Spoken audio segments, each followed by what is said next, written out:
Good morning, everybody, and welcome to the meeting of the Tayside Contracts Joint Committee. I would like to remind the Joint Committee that the public part of the meeting will be recorded and placed on Tayside Contracts website for public viewing. Members should keep microphones on mute throughout the meeting unless they are speaking. Before we proceed with the business of the Joint Committee, I would like to welcome Councillor Craig Fotheringham to his first meeting as a Joint Committee. As members will note from the agenda, Councillor Fotheringham replaces Councillor Tommy Stewart on the Joint Committee. I would like to pay tribute to Councillor Stewart for the contribution he has made over the period of his membership. I would also like to welcome Maureen Moran, who has recently been appointed as Legal Manager at Dundee City Council and will be attending meetings on behalf of the Clerk. And pay thanks to our predecessor, Kenny McCaig, wishing well in his retirement. I will now ask the Clerk to take us through the agenda. Thank you, Convener. I'll now take a roll call for the minute. I'd be grateful if members could confirm their presence when I call their name. Bailey Williamson. Present. Councillor Lane. Present. Thank you. Councillor McCall. Present. Councillor Forbes. Present. Good morning. Councillor Shires. Present. Councillor Cuthbert. Present. Councillor Rome. Present. Bailey Roberts. Good morning, I'm here. Councillor Short has indicated that she'll be late joining the meeting. Councillor Scullin. Present, and I've got apologies from Councillor Shears as well. Thank you. Councillor Duncan. Here. Councillor Durno. Present. Councillor Cowdy. Present. Sorry, I'm a bit late. My Teams was playing up. Thank you. Councillor Meehan. Present. Councillor Shepherd.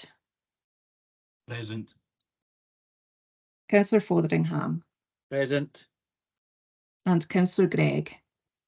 Present. Thank you. And that concludes the roll call. The next item is item 2, declaration of interest. Are there any declarations to the agenda?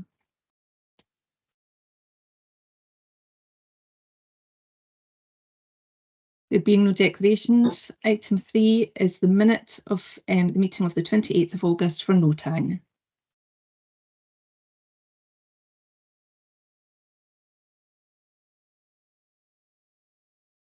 And that takes us to item 4, the membership of Angus Council for noting.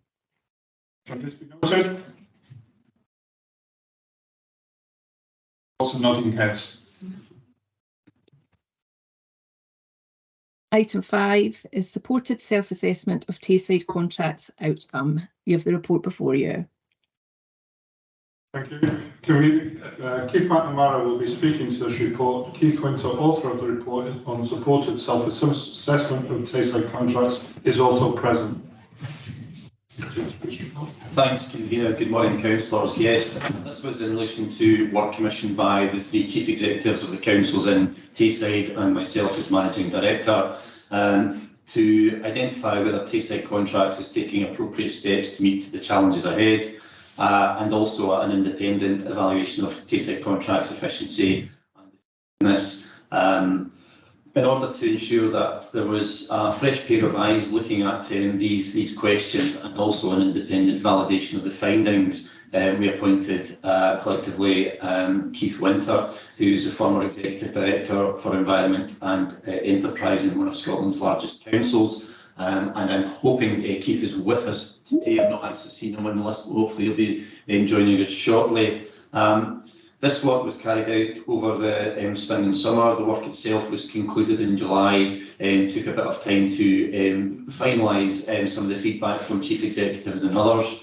I can assure you the Joint Committee, it was a very thorough review, over 130 documents and multiple interviews from Keith Winter with chief executives, governance and strategy group members, and also members of the Tayside contracts corporate leadership team.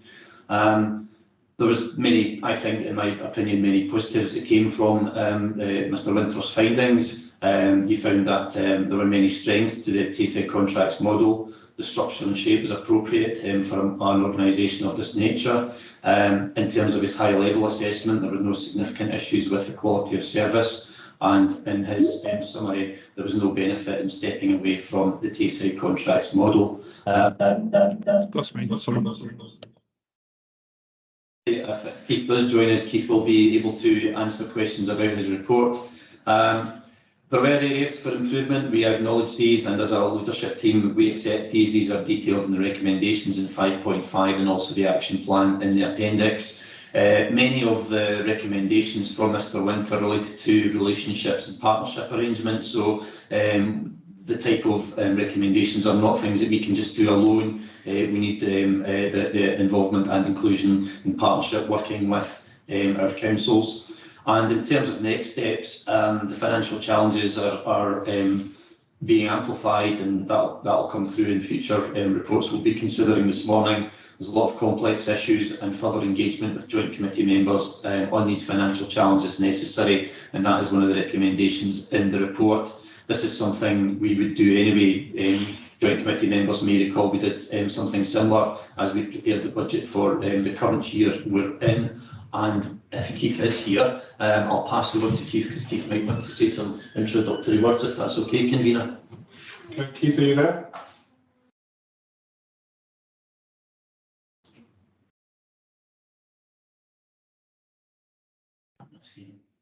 So,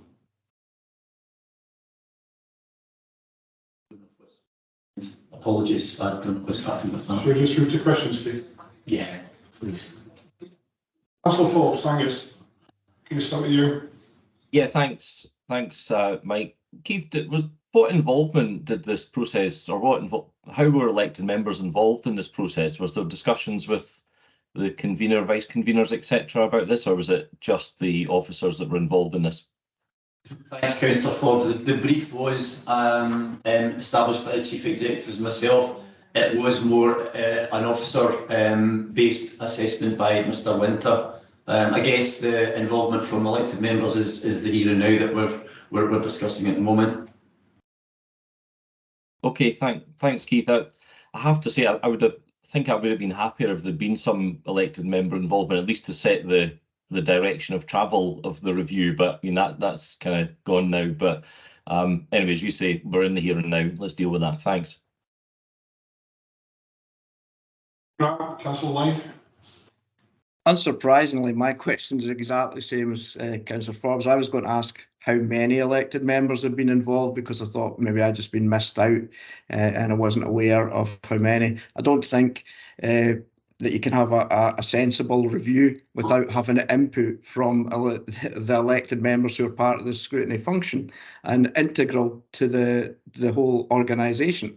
And why they wouldn't be involved, to me, is extremely strange.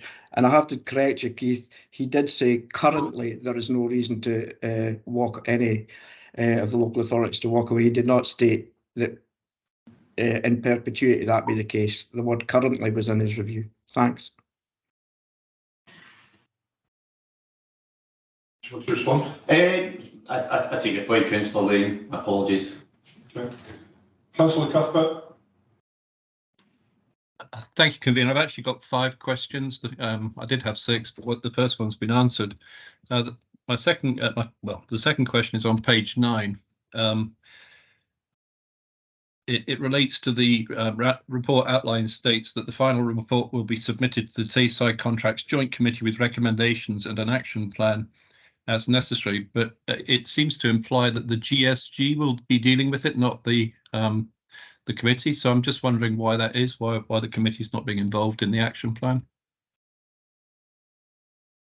Answer that, Councillor Cuthbert.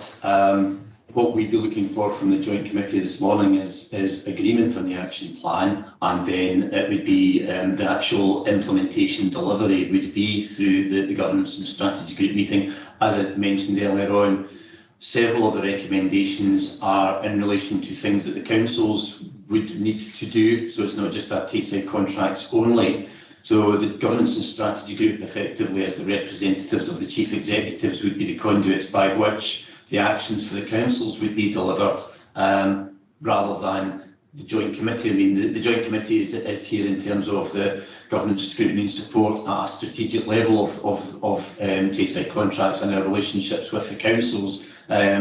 Some of this is going to be rather detailed, and I'm not entirely sure whether that would be joint committee members would have the time and capacity to actually be part of that. I'm more than happy to report back to the joint committee in terms of progress with the actions, but the actual delivery is more at operational officer level rather than strategic level. If I may come back on that, I think I would appreciate an update on the action plan, what's proposed, and then an update as it goes through, as it's being implemented. So at least as a member of the joint committee, I know what's happening. I'm happy to agree to that. Thank you. I've got more questions, but I see Councillor Forbes has got his hand up. So, thanks, Keith. I've got a couple more questions. 5.5 is on business development and growth, and it references structural adjustment. I wonder if any thoughts been given to perhaps employing someone specifically to go out and look for new business in the way that any other commercial organisation would employ a salesperson. Thanks, Councillor Forbes. Yeah, we've been looking quite intently at structure arrangements. Part of the importance of seeking out new business is somebody with a knowledge of the organisation. So what we're looking more at is strengthening the capacity from people within the knowledge, within the organisation, who have the knowledge of what the organisation is, what it can do, what we can deliver for partners. So we'd prefer to have it as somebody who knows the business rather than somebody who doesn't know the business and is going out and speaking to third parties and then having to come back and speak to the people that know the business, and that strikes me as a bit of duplication. So it's more about boosting the capacity for the existing leadership that we can take that activity on. Okay, that makes sense, Keith. Thank you. Dave? Thank you, convener. Yeah, my next question is on page 11, section 6.6. In this, it says that options have been identified for reductions in services provided to constituent councils. Can we have an outline of what those reductions are? Yeah, there's a basket of various activities which we've shared with the governance and strategy group around functions which could potentially be service reductions. I think the totality of all of and these are options, the totality of them, sorry, is about £8 million worth of activities, and that ranges from reducing cleaning, reducing school crossing patrol services, and various other parts of our the activities which we provide on behalf of councils. So that is information which is shared with the governance and strategy group, and equally with the joint committee. I'm more than happy to bring that to the joint committee if you so wished.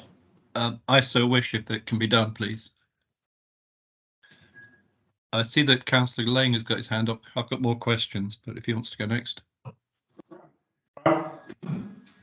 Thanks. It's about the role of the GSG, which is obviously integral to informing members of this joint committee with decisions being taken forward. And I note that the very busy schedule that the 4 members that are on the GSG form, but I can honestly say I've had no feedback on anything that happens from the GSG. And is that part of the remit in the report? It does sort of question how well that they are integrated, and a lot of the actions that have been taken forward are going to be handled through the people on the GSG. So I'm just wondering how confident we are that all this will feed back to members of this committee, and how they're going to bring forward the recommendations in the report and drive forward change that maybe they could have brought forward without the need of this report.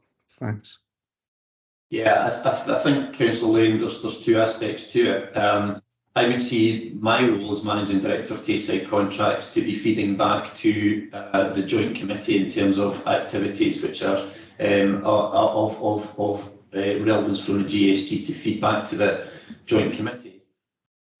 I would see it would be the role of the Joint Committee, the Governance and Strategy Group member to be keeping other elected members up to date on matters. So, in other words, non-joint committee members If you feel that we're not giving you sufficient feedback from Governance and Strategy Group to the Joint Committee, I'm happy to have a discussion off the table about how we would achieve that. Thanks. Dave and Sheila. Okay, on page 20 under section 1.6, it says in the report there is some variation in approach between the councils in their dealings with Tayside contracts, such as differing approaches to partnership agreements.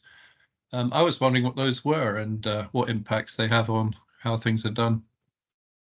Yeah, thanks, Councillor Cuthbert. If we take facilities as an example of where there is very much standard practice, we have a standard menu across Tayside. We have standard food preparation and distribution through our central production facility at Tay Cuisine.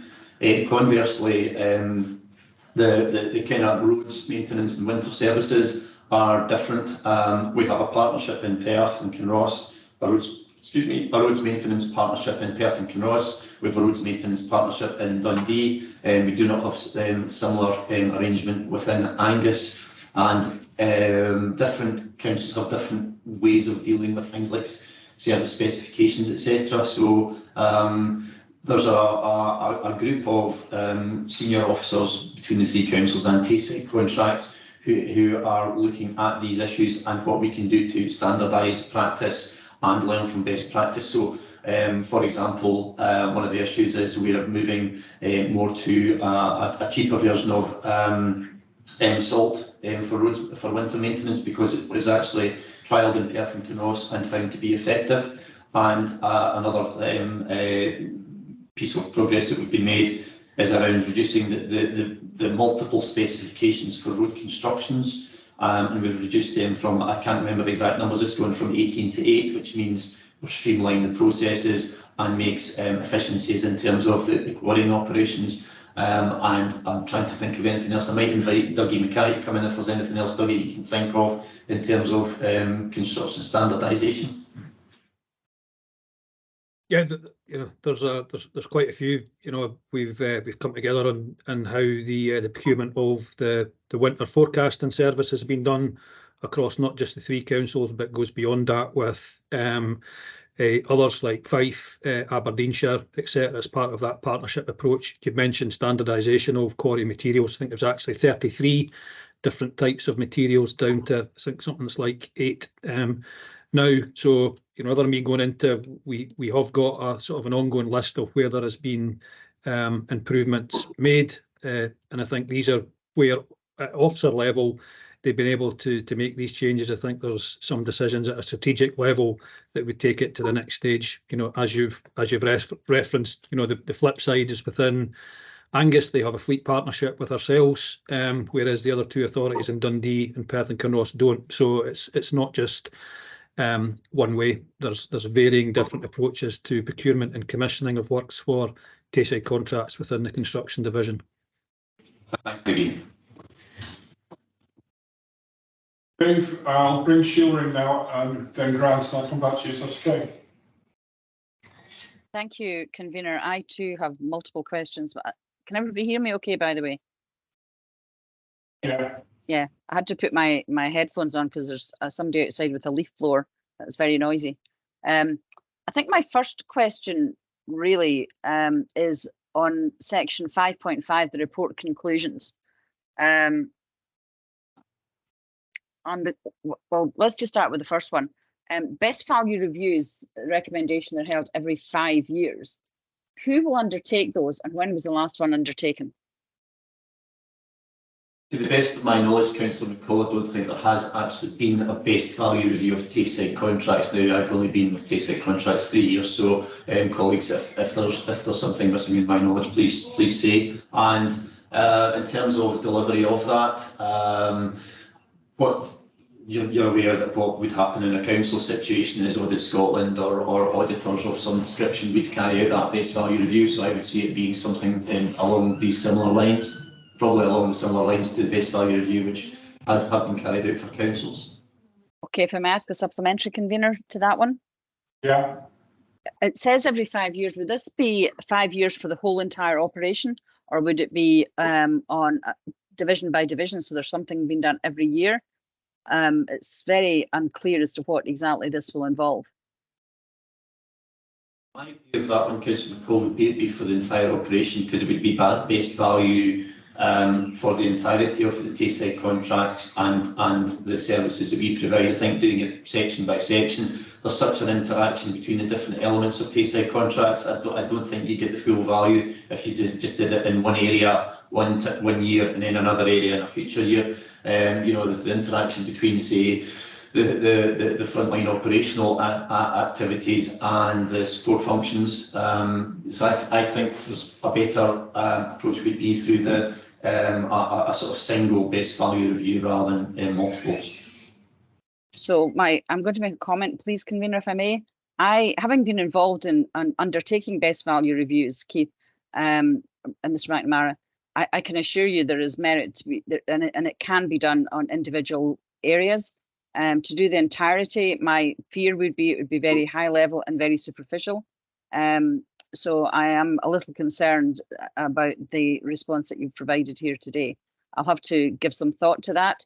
But as it stands right now, I don't think I could support that recommendation as it stands currently. Thank you. Just on that point, and then I'm happy to come back to the Joint Committee with proposals around how we would actually carry out a best value review and seek your direction. And I think until that's clear, I don't think I could support this paper. Thank you. Thank you, Sheila. Dave, can I bring you in, and Councillor Lang? Thank you, convener. Yeah, my next question relates to page 28, and it's under section 2.3.1.3. It says that, where are we? It's the contracts make marketing strategy 2023 and the commercialization and collaboration matrix. I'm just wondering if we've seen those documents and have the works been reported back to us. I'm not quite sure if we've seen them or not.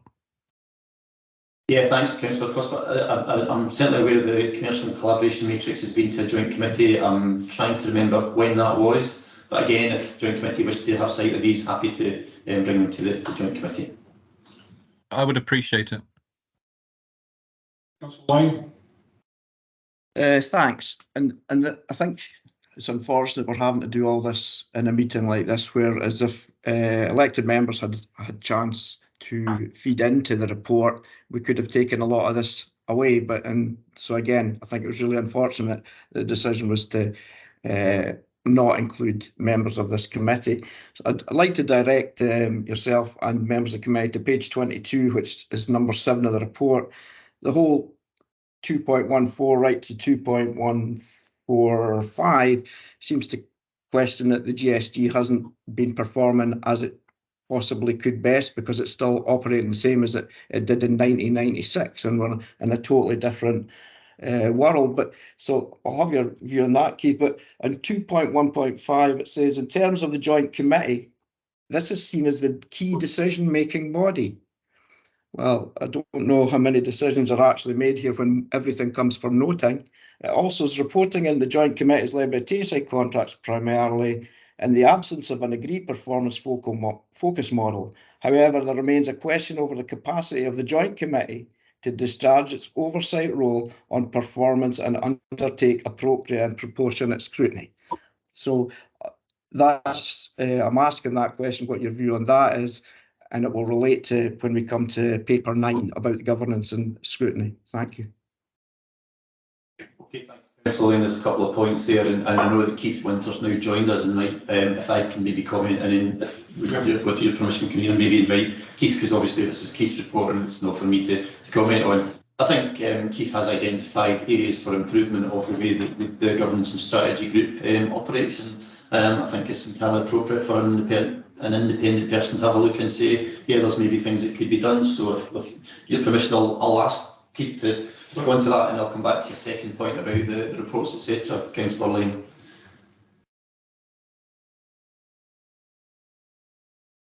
Keith, are you out there? I think you were. I was just making sure it was okay to come in, so thanks. Good morning, Councillor. Apologies, I had some technical issues joining this morning.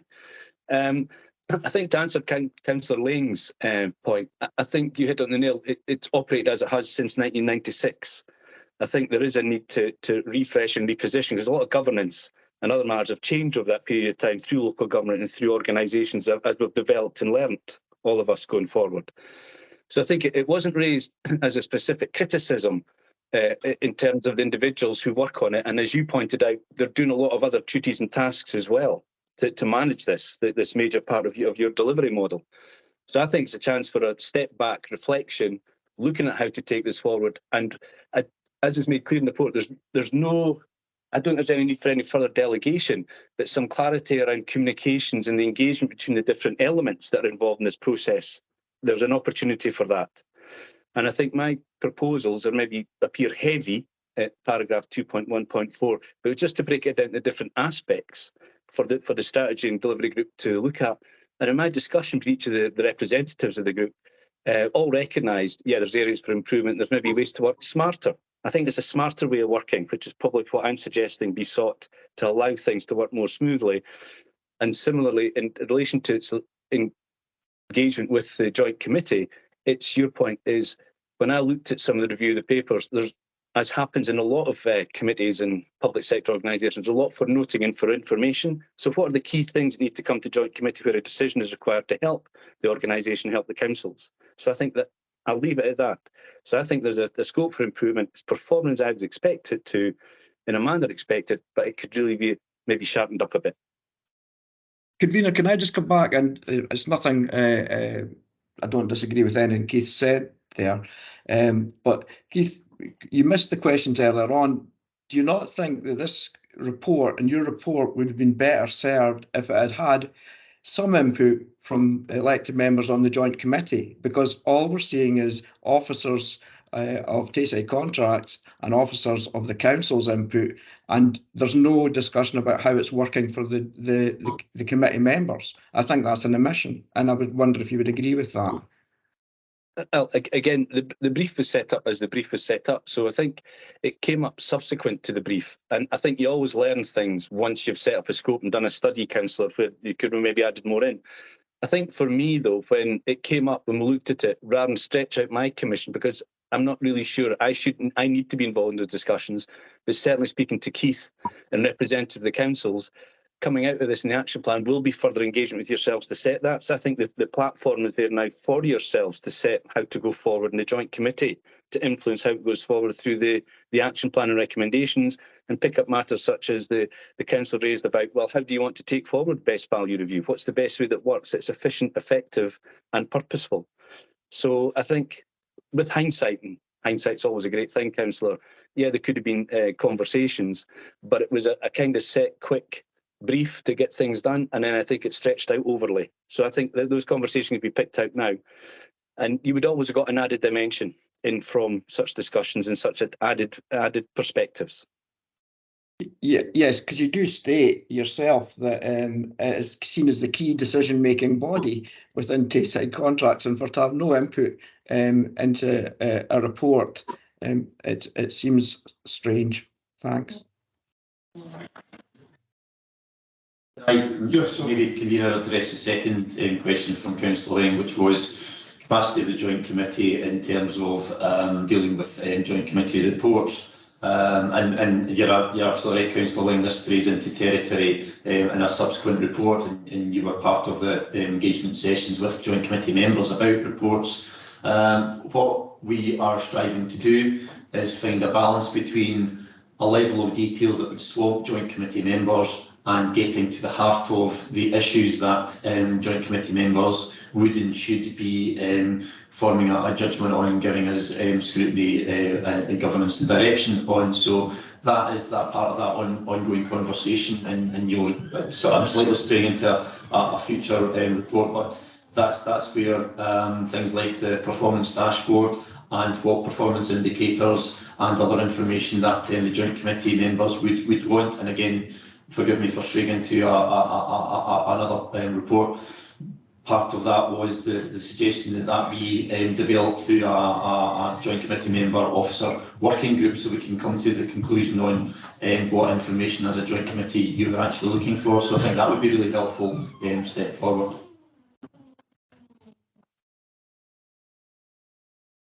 Dave, can I bring you in? I've kind of lost count of where you were up to with your 6 questions, but can I bring you back in, please? Yeah, you're lucky. This is the last one. It's to do with page 29 of the report. It's under section 2.3.1.5. It's kind of revolves around what Grant's been saying. In this, it implies that the governance and strategy group will be taking forward the forward-looking programme and so on. My view is that this should include the joint committee, and it should not just be the governance and strategy group. And I think we should have reports brought to us of what's being thought about and what's being proposed. I'm happy with that, Councillor Cuthbert. I think, as we mentioned earlier on, more than happy to come back to joint committee in terms of progress with these items and involvement of joint committee members.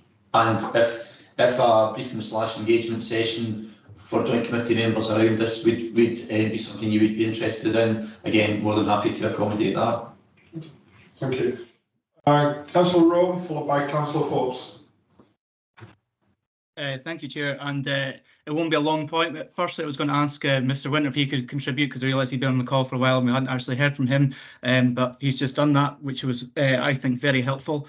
Secondly, I would just note that, as Mr. McNamara has said in his recommendations to a number of questions, that he's happy to come back with these, which I think, again, is also very helpful. There were a lot of legitimate questions from members, and I think we've really covered the ground well. And I think we've got to the heart of a lot of concerns, which is very useful. And lastly, I just want to thank Mr. Winter for his report. Hopefully not stepping on toes, Chair, but I think it's been really helpful to have an independent viewpoint of the work that Tayside Contracts does, and a viewpoint that has largely been positive while picking up some points of concern and giving some recommendations for the way forward. So just thank you. Thank you, Stephen. Councillor Forbes. Yeah, thanks. I've got a question and a comment. So my question is section 5.3, and it's the very last, no, it's the middle paragraph, the last line. It references benefit for all from standardisation across areas of delivery. I know we've touched on that already, but this is an area I've always been baffled with in terms of Tayside contracts. It seems that we do almost everything for every authority in a different way, and I just wonder how much effort's going to go into trying to get all councils to agree on more standardisation over the sort of immediate future, and then look into the longer term future. What work could be done to try and encourage more councils to use Tayside contracts to deliver other services that might give us all some more savings? And then I've got a comment after that, please. Yeah, I'm happy to pick it up. Thanks, Councillor Forbes. Yeah, in terms of standardisation, we have officer level groups. So there's a Tayside Facilities Partnering Group, which is basically 3 councils and Tayside Contracts, which looks at all things related to facilities, catering, cleaning, janitorial, school crossing patrols, etc. So again, looking at areas of standardisation there. I mentioned the joint Tayside Strategic Group for roads construction. They have there's an action plan within that group, and as Dougie Mackay's mentioned and I mentioned, we are making inroads into that, and we are progressing through these different elements, and I think Mr. Winter's report helps the case to be making the case to councils to look further at what other opportunities there are. So we are making progress on that. I think in relation to other councils, we are, so I've gone to various professional associations and local authority Scotland-wide groups promoting Tayside contracts. On the back of that, we're currently speaking to several organisations about the possibility of them coming on board and using our services. We just need to keep flying the flag around that one. And one thing that would be most helpful from yourselves, if you were ever in a position where you were able to advocate, here's our shared service quite near your doorstep, other councils, please come and speak to Tayside Contracts. That would be a referral of that nature would be really helpful, and we'd more than happy to speak to other councils and other organisations about potentially how we could provide a service for them.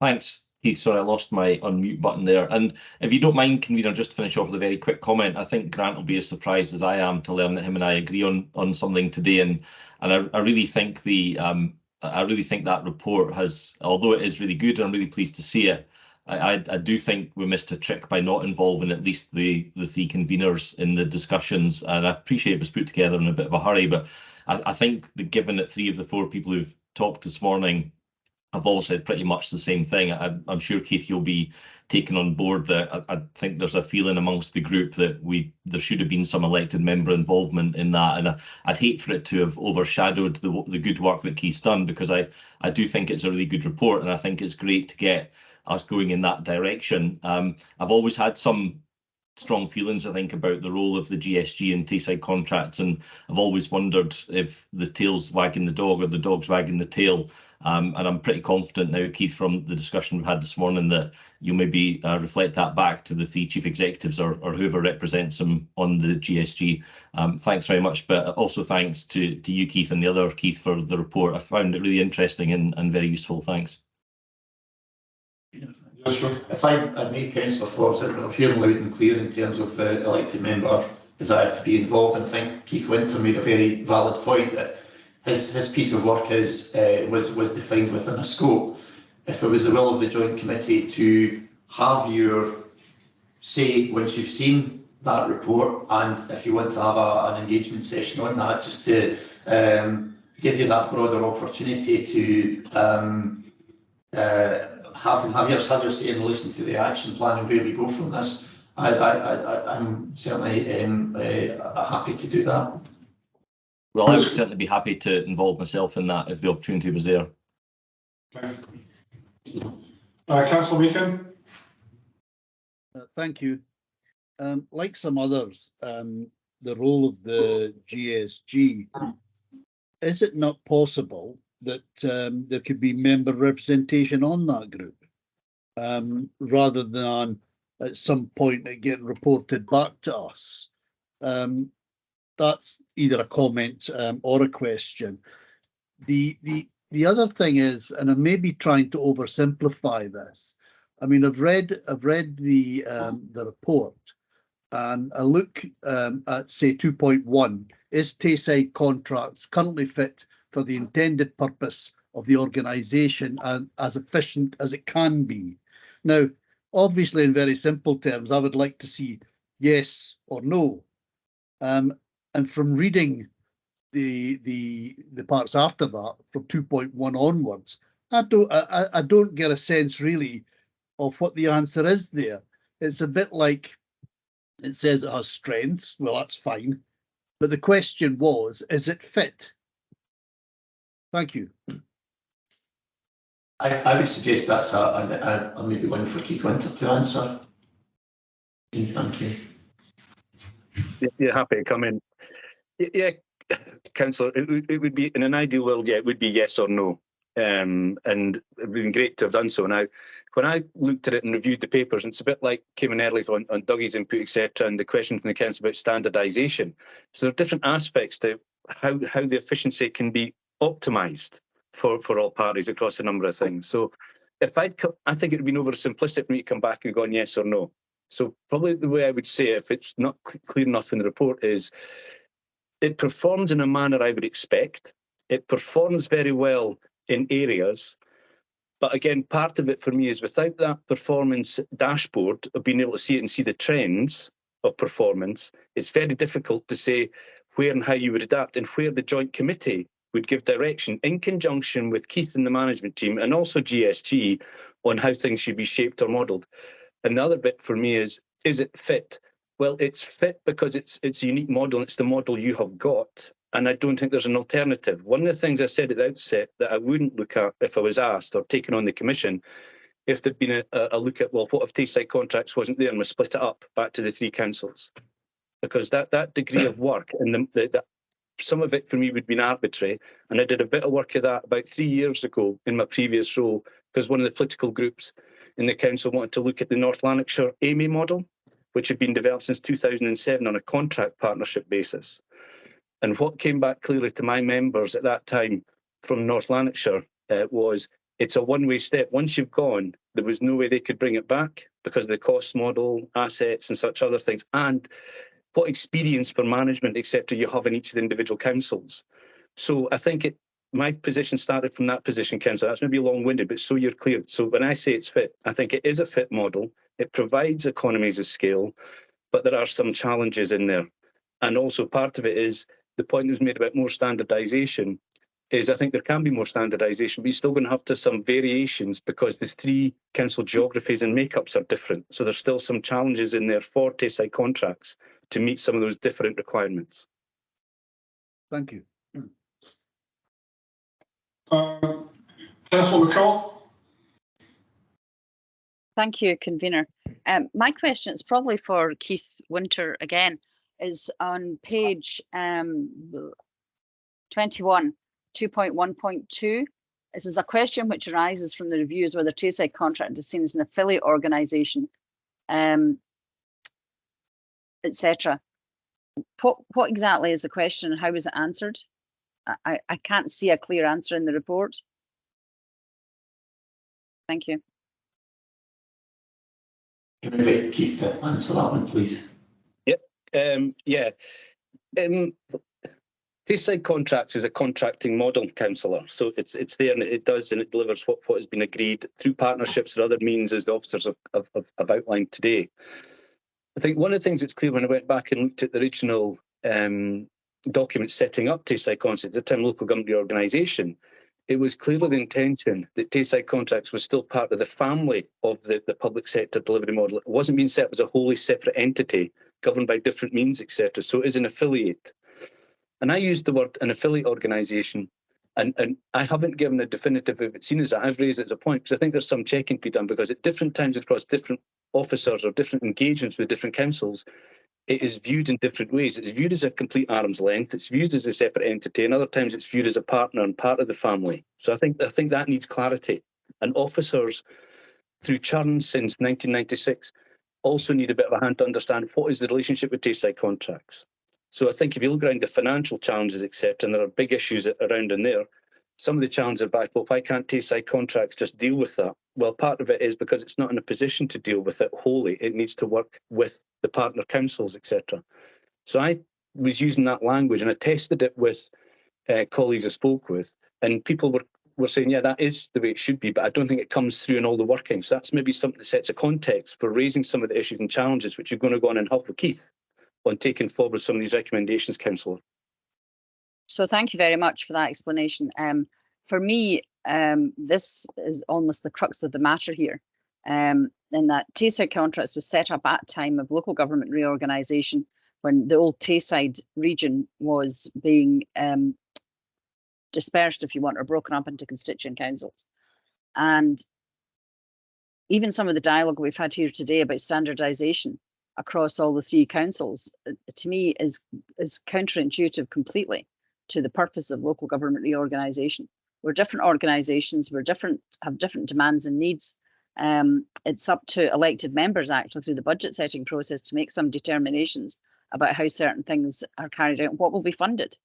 And yet this report is actually delegating some of that or is intimating or suggesting that actually it's the strategy review group that makes some of those decisions.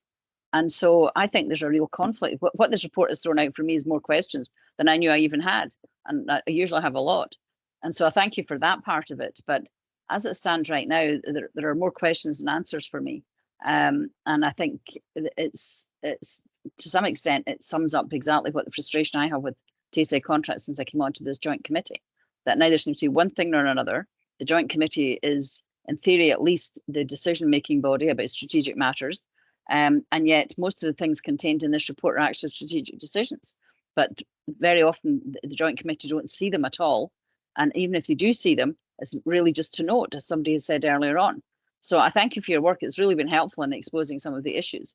But you know, for the officers and for the convener, I think that there's more work to be done on this, and it has to engage elected members before we can take it forward and say we'll go forward with the recommendations, because the recommendations are only from one perspective, and that's from officers and not from elected members. Thanks very much, everyone. Bring in Keith to answer that. Keith Winter, please. Okay. Response to that. Well, I suppose the response is that. Excuse me a minute. To be fair, Mike, I was making a comment there I'm more than happy to hear a response, but I wasn't asking a question. Thank you. Well, I was going to clarify. I thought you were making a comment as well, Councillor. But what I'd say in the bigger picture, with the reflection of my looking in, is the fact is that periodically it's not a bad thing where issues are brought out. Doesn't mean there's fundamental problems, but it allows that perspective and different hats to be put on and views to be brought forward and take it and allow matters to develop. I think, again, it's in my discussions with Keith beforehand, we anticipated this would lead to some further discussions and work with the Joint Committee, which I was really supportive of, because I think the Joint Committee need to feel wholly comfortable and have that confidence across the piece as to how it's working. I don't think, and I think part of it, again, is that being clear and being comfortable yourselves around where and how decisions are made. At the moment, all decisions are made in line with the original memorandum that was set up under the 1996 agreement. So part of it for me was that really needs checked in periodically with the committee and with officers, that everyone's still comfortable with that. Because again, as you rightly pointed out, Councillor, this was all produced in the heat of the occasion of local government reorganisation back in the day. So therefore, now with a different hat on, how would you view it and how would you want to take it forward? Recognising as well that the extent of delegation to officers across councils has increased greatly since 1996 because of the nature of the business, etc. So it's getting that alignment, that comfort that you're comfortable and officers are comfortable with the balance on delegation and the decision making. I think equally the point around the finance, because this came up, and I would say on this is the fact is I don't believe that the officers are making decisions on the budgets. They see, in my discussions with GSG, Tayside contracts, that is a process that involves the councils, and it's the councils that set the budgets. That's quite clear. Everyone accepts that. What I did raise with officers was, well, is there a transparency and clarity for all parties as to how that's done, and is there enough discussions about the budgets? So I think there's something in there to be looked at between the finance officers, the finance lead at Tayside contracts, and the Joint Committee and the GSG. So I think there's something that needs looked at there. And I think that the challenges that you've all got in year, and some of the decisions that taken, pay awards and all the rest of it, is making it increasingly difficult for all parties to be able to come up with a rationale and a reasonableness within the period. So hence why trying to look out a bit longer to try and give a bit more chance for discussion and a bit more stability for all parties, notwithstanding there just ain't enough money all round. Grant, can I bring you in as last comment, please? Yeah, it's just a comment. It's just to say I think it's been very worthwhile. The report, it's already started a debate of where we go and how we improve communication between all the different parties. As I said before, the missing part is the fact that this committee and nobody from that has been represented in the report. I think it's a big omission. But I know that was not Mr. Winter's fault. He was only working to what he was asked to do. So I thank him for all the work he's done, and I thank him for actually starting a discussion. And I agree with my colleague, Councillor Forbes, on much of what he said earlier on as well. We should maybe meet in this forum all the time because we seem to agree a lot in Tayside contract committee meetings. The other point I'd like to pick up is Councillor Meechan's point that nobody answered when he said, why do we not have elected member representation on the GSG? And Councillor Meechan, I will bring that up further on in paper 9 to let you comment on it there. Thank you. Thank you, Councillor. Could I ask Keith, is there any other points you wish to raise here, Keith? The only one I would make, convener, is the fact is that there is a requirement of benefit from further discussion, as a number of the contributors have said, and I think there's a recognition from Keith and the team that should take place. The one for me would be, don't leave those too long. Try and get on these while the iron's hot, have the discussions, and then get into position to move forward and arrive at a point where, such as Councillor Nicole, etc., then feel comfortable to consider the recommendations if that's not comfortable at the moment. So that allows the organisations to move forward. That's all I would say. And I wish you all the best, all of you, in this. Thank you. I see there are no further questions. Keith, you want to say anything further? No, but I subscribe to what Keith Winter was saying. I think striking the iron is hot. And as Keith also said, that was a task which was commissioned task, and I think reflecting on what Councillor Ling was saying about it's a starting point. So I think that makes sense to me, and want to have further engagements with Joint Committee now that you've had full sight of the report and you've had time to consider what Keith Winter's come up with, and then we'll take that forward if you and the committee are so minded through further engagements with Joint Committee members. Thank you. If there are no further questions, can this report be approved? Yeah. Okay. Thank you. Sheila. Convener, thank you. Convener, we're not asked to approve the report. We're asked to note the independent report, which I'm happy to do. But I don't think the item B in the recommendations is adequate.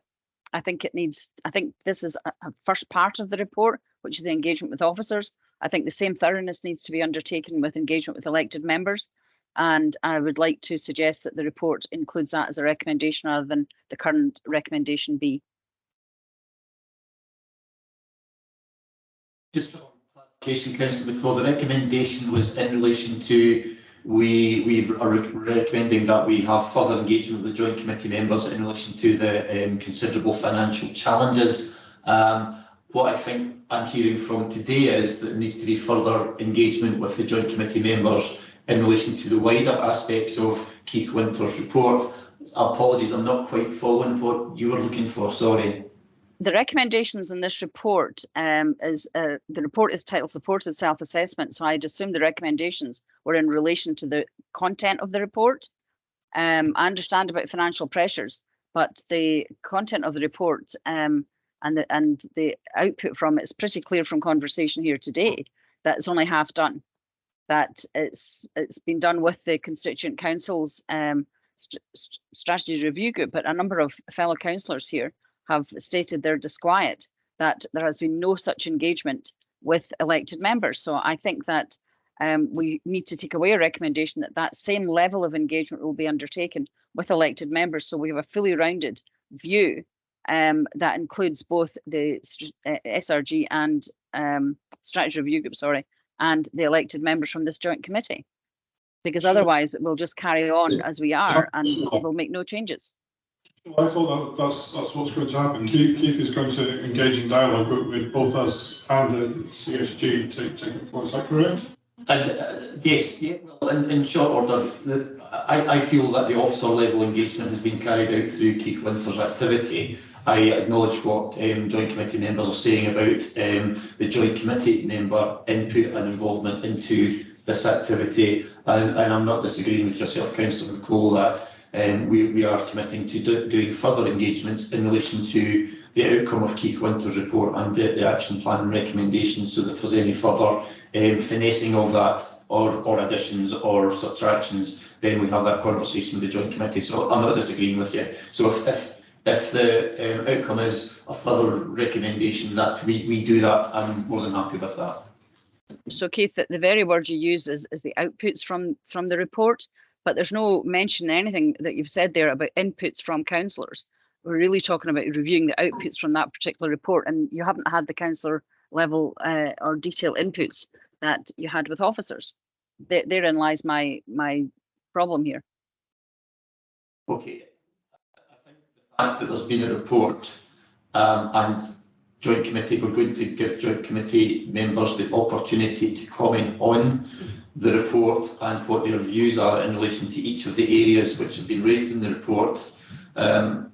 Hopefully that will give you comfort that we will give you the opportunity to comment on both the inputs and the outputs of Keith Winter's report, if that makes sense. Well, I'll give it the benefit of the doubt, Keith. I'm not confident, but I'm more than happy to go with the process and see how it evolves. But I think we should reserve the right to be able to come back to this if the engagement isn't sufficient. Thank you. Thank you, Caroline. Thank you, Convener. In a day of Councillor Ling and Councillor Forbes agreeing, I would like to second what Councillor McCall's saying. And I would quite like to, I think from a governance point of view, I think it'd be quite good to see some formal additional recommendation put into the report if that's possible, just because, you know, future joint committees looking back on minutes and things would like to see that recorded properly. I might defer to the clerk here in terms of process, but I would suggest that this be minuted as a further, if the council would, the joint committee agree that a further recommendation be included as to giving the opportunity for joint committee members to be engaged in the content of Keith Winter's report, and hopefully that covers both. That would be helpful, and obviously Councillor McCall proposed that, and I would be very happy to second it. Okay. Who's the clerk? You're referring to the clerk? I think Maureen's might be in the call. Yeah, happy if Councillor McCall wants to move an amendment to include a further recommendation along those terms in terms of membership input. Then I think we would have 3 recommendations, and if that would be agreed by the members, then I think that would be perfectly acceptable, purely in terms of Councillor McCall's additional, and that agrees to the first 2 2.1A and B recommendations. Would be a further recommendation at C, which includes Councillor McCall's, which indeed is Councillor McCall's reference to future membership involvement in terms of the report and the inputs and outputs. But Councillor McCall might want to reword that herself in a way that properly reflects what her additional recommendation would be. Thank you very much, and thank you, Councillor Shires, for your agreement. Peace must be brokered. Yes, I would like, I mean, I do think that councillors must be offered the same opportunity to input that officers were given. And it's not just on the output of this report, but it's also on the scope of the report in the first place. Because otherwise we're retrospectively looking at everything. So I you know, that's the gist of it. If you can come up with a form of wording that reflects that, I'm more than happy to go forward with that.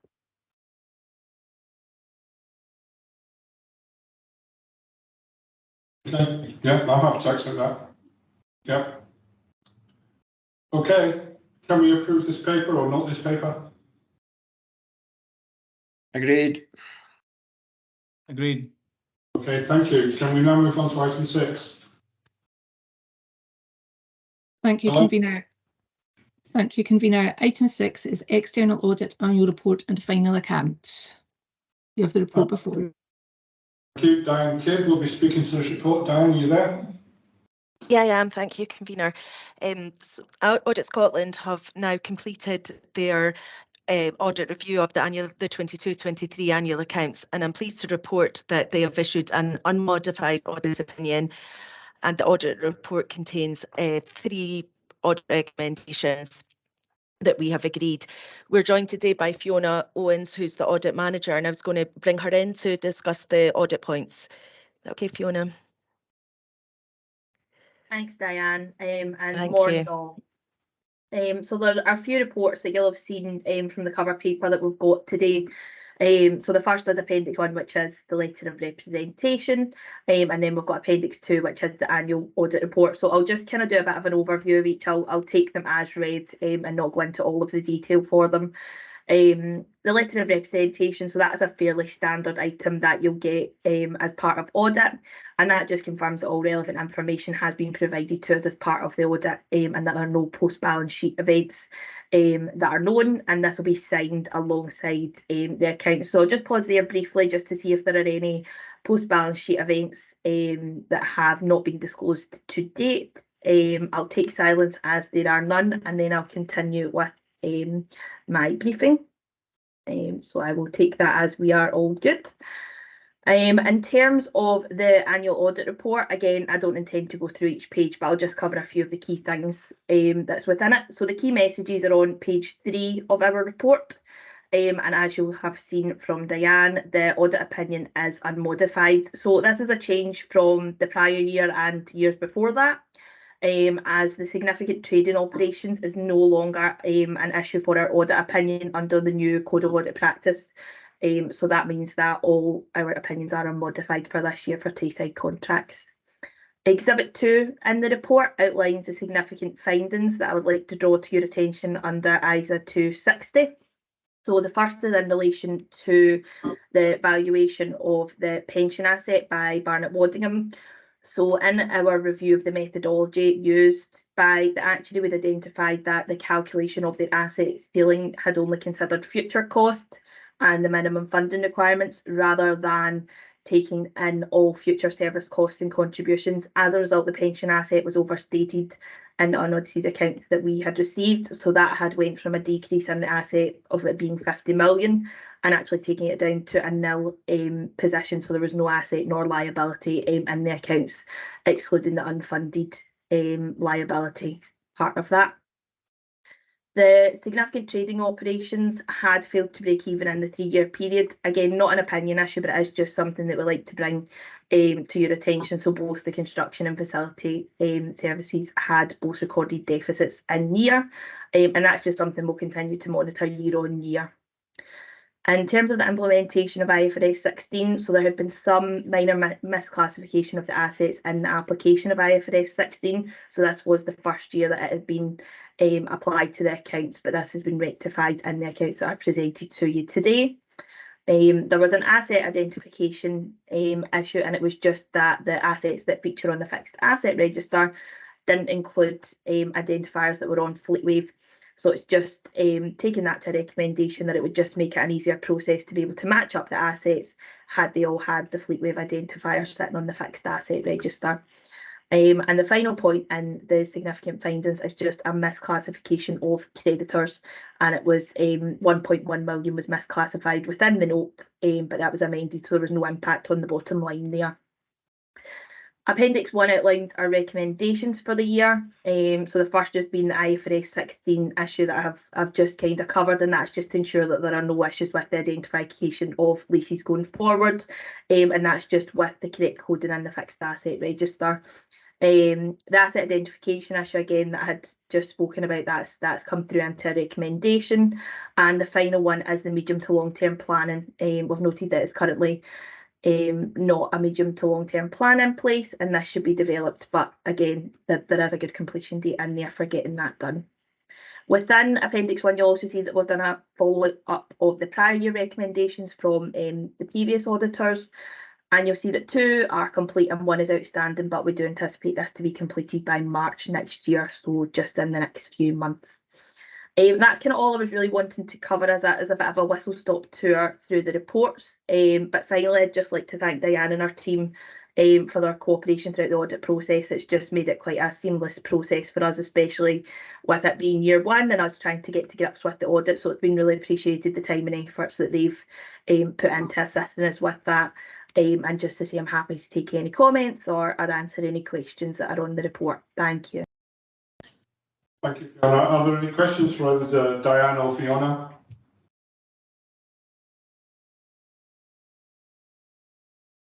No questions. Oh, Councillor Brantley.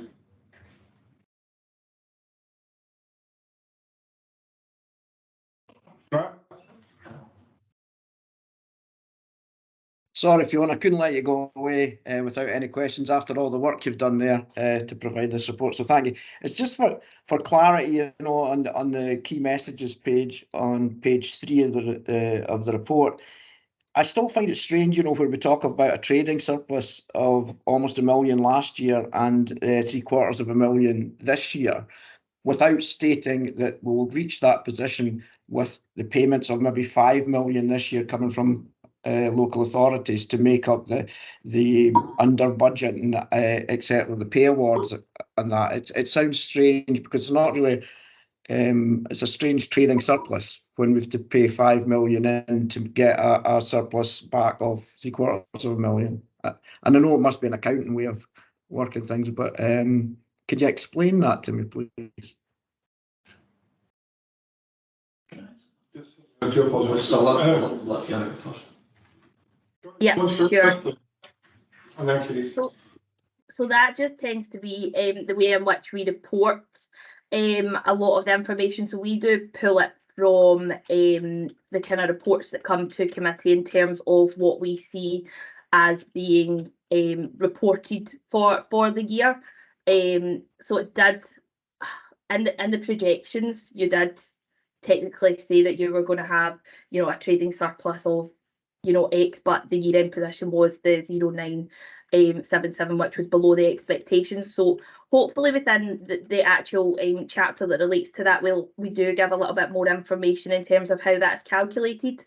But if it is something that committee feel we could do with a little bit more explaining, then we're more than happy to kind of pull that out. As you'll see on the kind of cover paper of the report, this is our proposed audit report. So following this, we can actually make amendments and then we can update it. We don't issue the final one until we actually sign the report.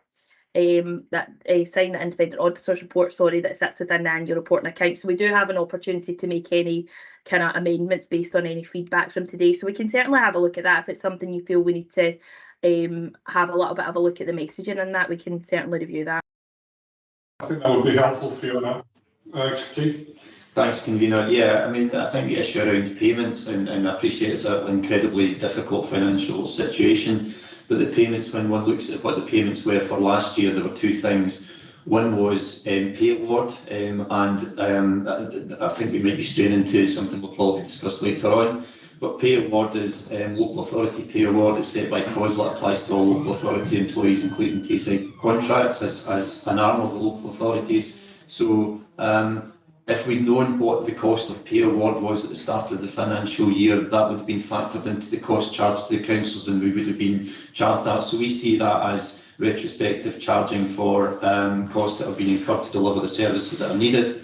The second issue was in relation to food and meal numbers. Projected meal numbers as set by the councils was higher than was delivered post-COVID, and we just, and again this is reflected across Scotland, that nobody really knew what the impact of that was. So we had to, when the council specified we want X number of meals for this year, we have to be ready for that. So we have the people and the facilities in place to deliver that meal service. And from a purely contractual arrangement, if a customer wants X number of meals, then we are geared up to provide that X number of meals. If the meals don't actually materialise, obviously we do our best to reduce costs in year, but it's not that straightforward to reduce by that amount. So one could express it as payments, one could express it as charges for service delivered, and that's in terms of the pure finances. The charges for service delivered goes into the income pot, and that's what's reflected in the financial figures. But I do take Fiona's point that if we can add more clarity to that, then that would be helpful. Convener, can I just come back on a point that Keith made there, and I understand that, but in the point he was making the fact that we did not, as local authorities, take as many meals as we'd asked for, basically, in basic terms, and that caused a problem. Further on in reports this year, we've got the fact that we're actually asking for more meals than we budgeted for is causing a problem. So if we don't need to fulfil the number that we've asked for or budgeted for, it's a problem. And if we actually ask for more than we've budgeted for, it's causing us a problem. So it puts you in a hard position whether less meals is good or more meals is good for the Tayside contracts.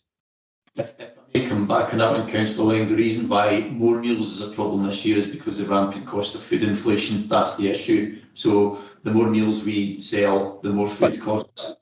Yeah, but there was rampant food inflation last year, and it wasn't said that, it was said it was the difficulty was caused by having fewer meals. This year there's still rampant food inflation, and the problem is by having more meals. The situation was last year, because we had set up our establishment for a large number of meals which didn't materialise. It was those costs that were the problem. This time, because we're doing more meals, and actually our analysis is food inflation is higher this year than it was last year. That is the issue. But I'm happy to maybe take that conversation to the finance paper later on. Stephen.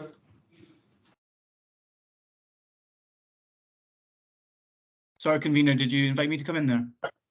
Yeah. Yeah, sorry, you're just a bit unclear. I just wonder if I could get a comment on the governance arrangements from 46 to 49. So 46 says that Tayside contracts governance arrangements have been set out in the annual governance statement and annual accounts. We've reviewed these arrangements and concluded that they are, moving on screen, that they are appropriate and effective. And then 49 says scrutiny arrangements are working well in Tayside contracts, with all committee members being given the chance to participate and provide effective scrutiny. And I'm just wondering if you could care to comment on that, and maybe give a bit more clarity as to what that's being benchmarked against. I'm happy to give a bit more information on that. Sorry, apologies, my voice is slightly going here today. Yeah, so really that's just about our kind of observations from committee. So in terms of how is business conducted at the joint committee, do we see that all members are able to kind of openly and actively participate? Can they, you know, provide relevant scrutiny? It's kind of just from our own perspective, and we obviously see a wide range of bodies where, you know, there is effective scrutiny, and others where, you know, you maybe get people that are a little apprehensive in terms of providing that scrutiny, but it's based on our kind of experience and what we're witnessing at the committee meetings and how we are seeing it being run, and ultimately from our experience of attending the joint committees throughout the year, as it being year one, and also having spoke to the previous auditors and their experience of committees, we've overall gauged that there is effective scrutiny and that everyone has the equal chance to participate in the conversations that happen at committee. So that's kind of the basis for our assessment there. So hopefully that's helpful to you. No, that is, thank you. I mean, obviously, we know the Tayside contracts is unique, but it's useful that you've got that context from other boards and from your previous experience. So thank you. Councillor Shepherd.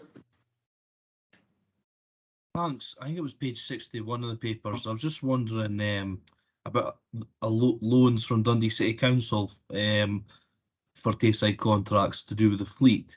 I just wondered, like, what are the terms and conditions of those loans? Like, how many years are they?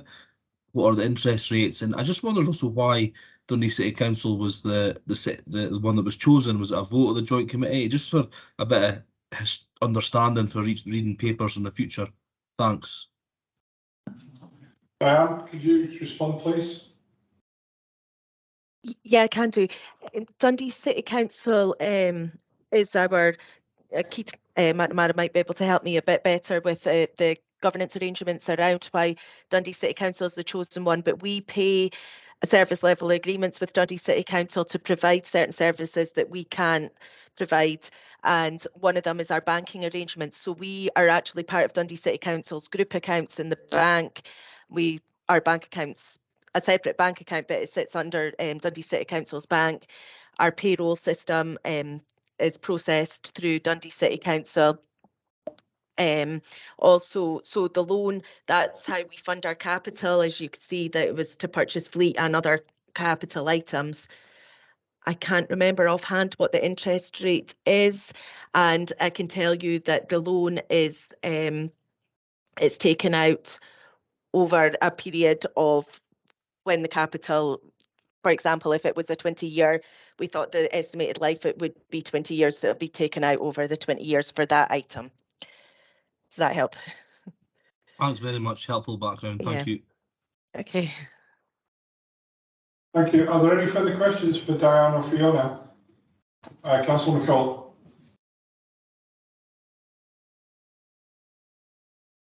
Thank you. It's really just a follow-up to the information that Diane has shared there just now, in terms of being part of the accounts of Dundee City Council. I've never seen this SLA, which I suppose in retrospect, as a member of this joint committee, we probably should have, and all joint committee members should see it. But my question really is around asset ownership, and if these, I'll just use fleet for example. If an item of fleet is purchased via Dundee City Council, who is the owner of that fleet? Sorry, Councillor McCall, I should have explained that better. We purchase it as part of the loan that Dundee City Council negotiates on our behalf. So that loan is Tayside Contracts loan, and we own the fleet. So it's all the assets that we have on our balance sheet are owned by us. Okay, thank you. Okay. I need to see that. Okay, seems a bit odd, but. Are there any further questions for Diana, Fiona? If not, can we note this paper or note this report? Okay. Can we move on to item 7 online, please? Thank you. Item 7 is Annual Performance Report 2022-2023. Keith will be speaking to this report. Keith? Yeah, thanks very much, Convener. Yeah, this is in terms of the Local Government in Scotland Act. local authorities must make arrangements to report on the outcome of their performance, and likewise as a shared service of the three councils, we also undertake the same.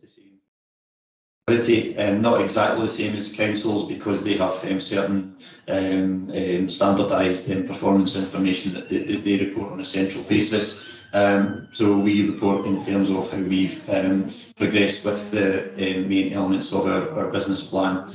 So 2022-23 was an incredibly unprecedented, challenging year. Major supply chain shortages, for example, for 2 months of the summer during that year, we only had 10% access to bitumen supply, which is so essential for our roads construction activities. Inflation, as we mentioned earlier on, is at record levels for 40 years. Pay award pressures, as we've talked about, and reflecting national trends, sickness and turnover percentage rates were the highest that they've been, and as I say, that's reflected by other organisations across the UK.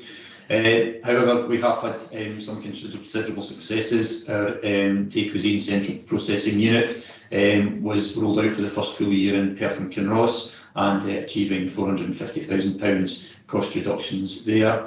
We experienced a 14% increase in meal numbers following the challenges of previous years. We managed to generate £1.2 million in additional income, which was 26% higher than before.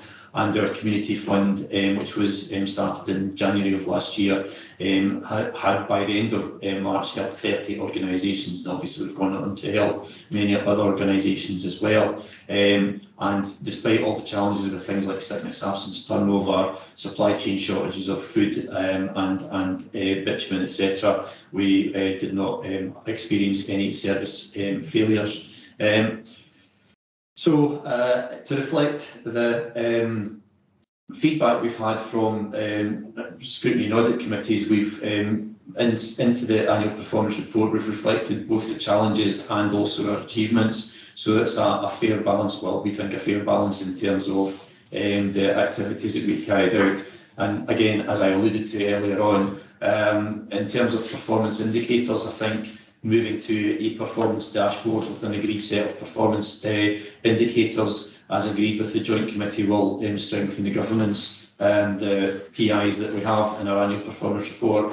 Certainly they were in place when I came into post, and I think they are worthy of a review. So again, I'm maybe straight into a future report, but I'm certainly I'm keen on sharing with the Joint Committee and taking the Joint Committee's guidance in terms of performance indicators for future, and I'm happy to take any questions, Convener. Thank you. Are there any questions for Keith? Councillor George Meakin. Thank you. Just a quick question, and I'm sorry if I've missed it in the report. It was the percentage usage of the capacity of the CPU. Do you have a figure for that? Currently, the CPU is operating effectively at 100%, Councillor Meakin, of its current capacity in terms of hours of operation. What we'd anticipated was if we can generate additional income from other or additional business from other councils, we would extend to a kind of shift system. So we would operate maybe 2 or more shifts, which would make the best use of the asset. So we are currently operating at something like 4.25 million meals per year. So we could extend that to potentially about 10-ish million meals a year. Depends on the nature of what the request from the customer would be. So it's very difficult to stick a definitive number on that. Thank you for that.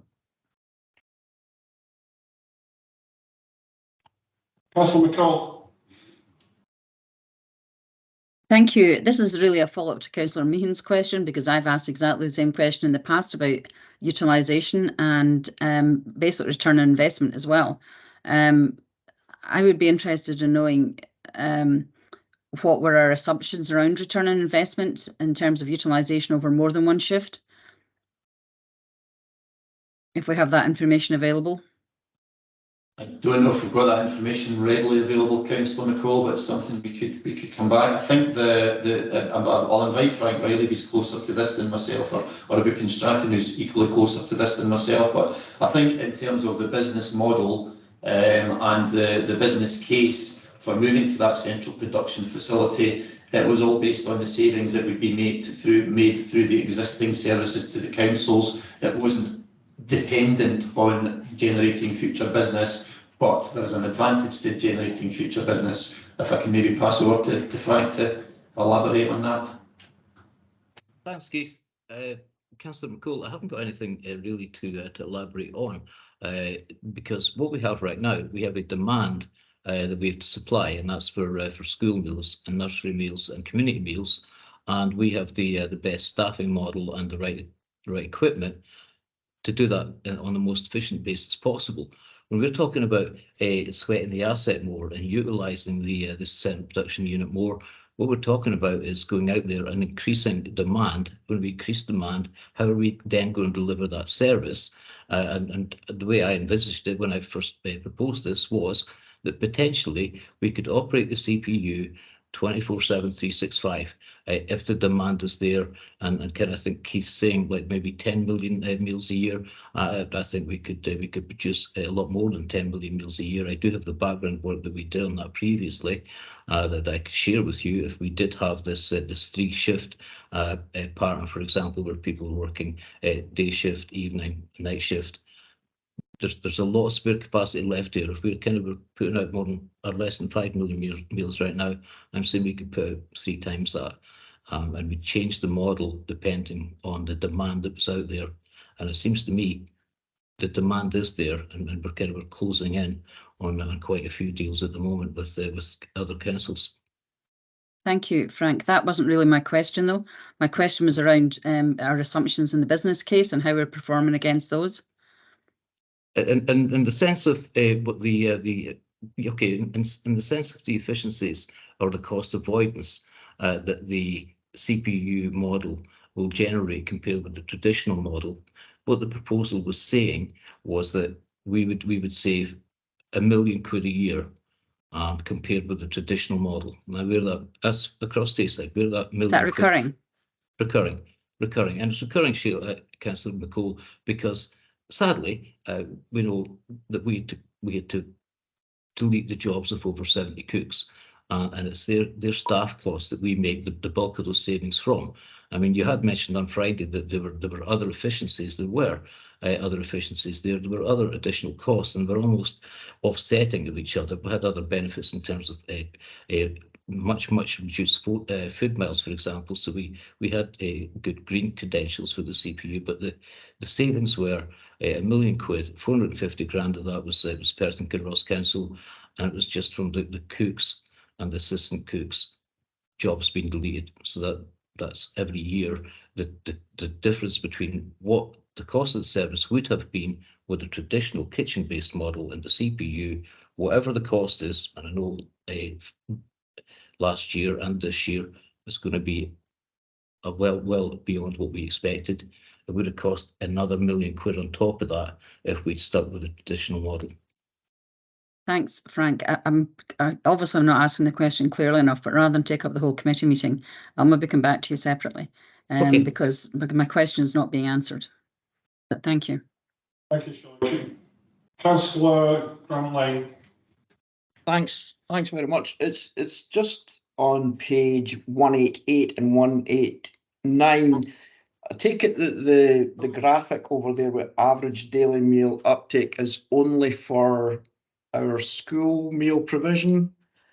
And then I see over on the other side, we've got community meal service, but there's no breakdown to how many meals we provide for community sales. And I don't see a graph showing the growth of that. It's just a one-liner. At end of Q2, uptake of community meals was 6.4%, but I don't see any division of where they're going and how many of them there are or anything. I thought they would have been treated in the same way as the school meals.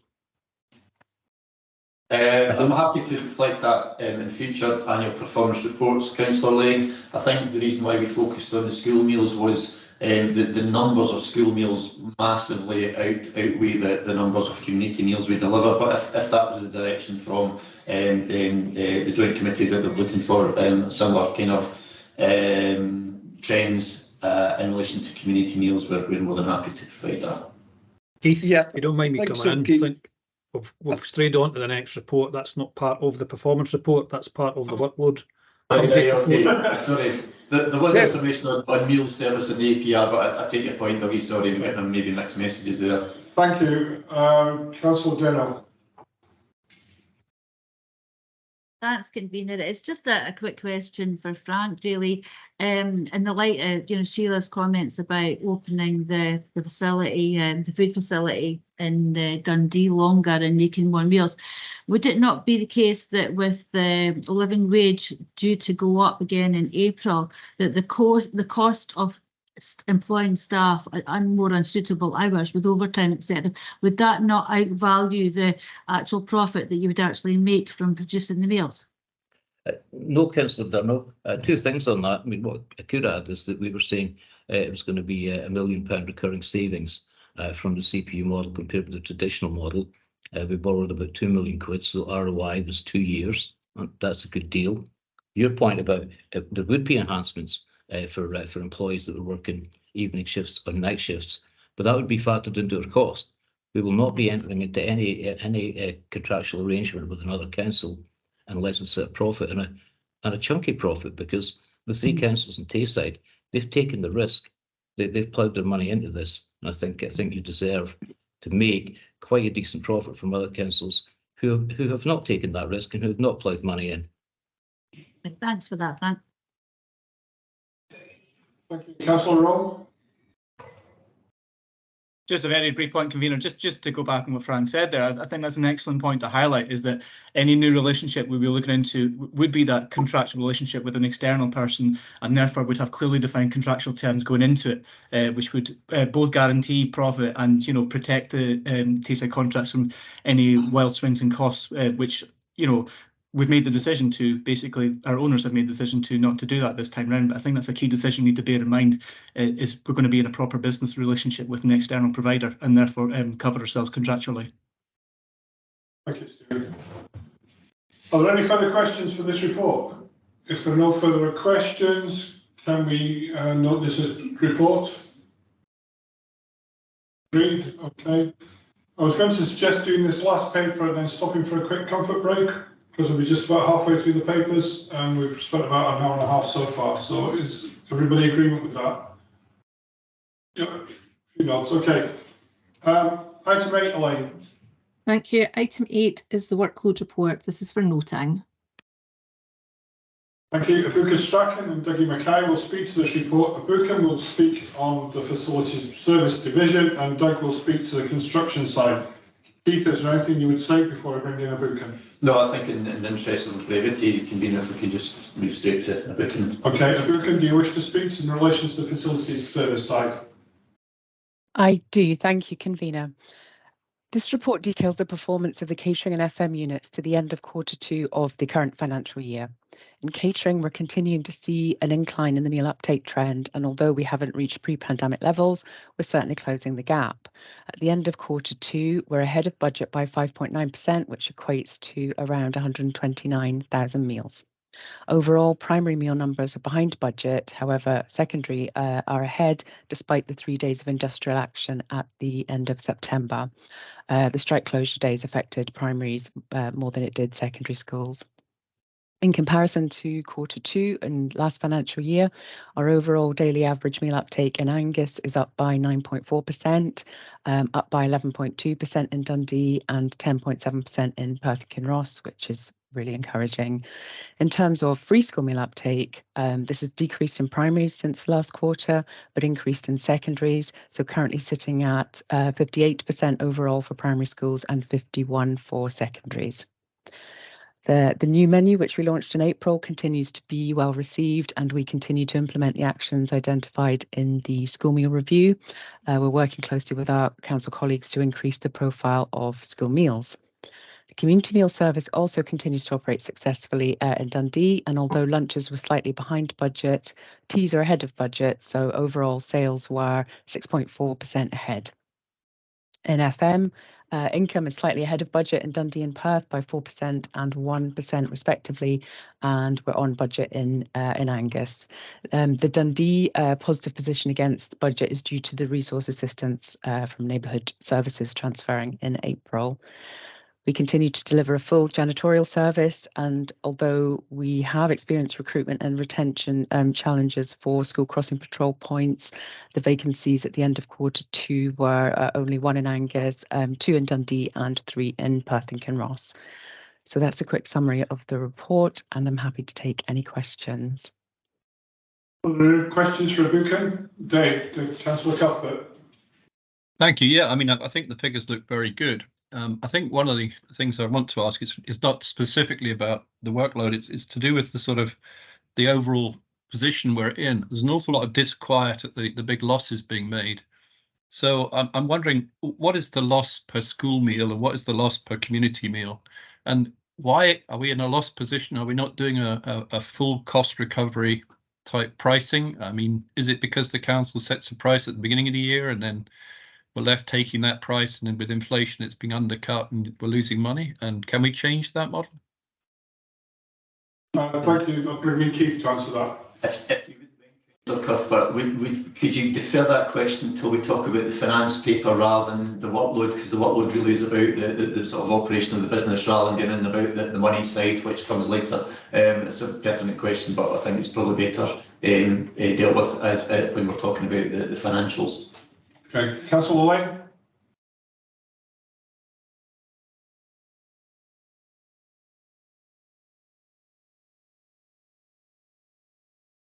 Are you there, Grant? Yeah, sorry. After everybody's caught up with me, or the fact that I was rushing to get to the next meeting and sorry went on the wrong paper, I apologise for that. Can I refer back to the question I asked regarding the community meals and how they're recorded? Thanks. Sorry, could you clarify the question? Okay, the question was regarding on page 188 and 189, we have the average daily meal uptake, which I take as solely for school meals. And then on the other page, we just have a small box referring to the community meals. And there's no data of how many of them or where they're, you know, which local authorities they're supplied to.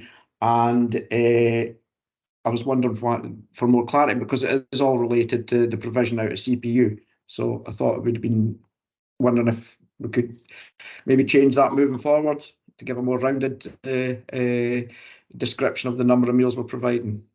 Yes, we certainly will take that on board. Sorry, I thought you were referring to workload report. So in the annual performance report, yes, the community meals, we only provide community meals to Dundee City Council, and we deliver in the region of 600 meals per day. And we will also, in the workload report, Councillor Lane, we will give a more detail the way we do for school meals going forward. And I thought. Okay, sorry, I thought we provided some to Angus as well, but I must be mistaken. Sorry, we do. We provide to community meals teas to Angus. We have recently started to do that. And we hope to very soon deliver the entire community meal service to Angus Council, but we can't really say any more about that just now on the record. Are there any further questions for Buchan? If there are no further questions, Dougie, do you wish to speak in relation to the construction side? Yes, convener. So the construction workload report covers the same period as referenced by a booking for the facility services. So within Q2, as is identified within the report, a positive position through all the operational areas through that. So identified as green with a positive workload. A couple of points just as a follow-up from previous updates. We had reported that sickness absence was having an impact on the resources available to deliver along with recruitment. Pleased to say that the sickness absence has improved from the previous report, however, still quite significantly above average sickness absence figures. The positive being that both these particular issues, sickness absence and recruitment, have not impacted on us being able to deliver the services required by all the three councils. In relation to the various headings, the routine works over that particular period continued as normal. So pothole patching, gully cleaning, lining, etc.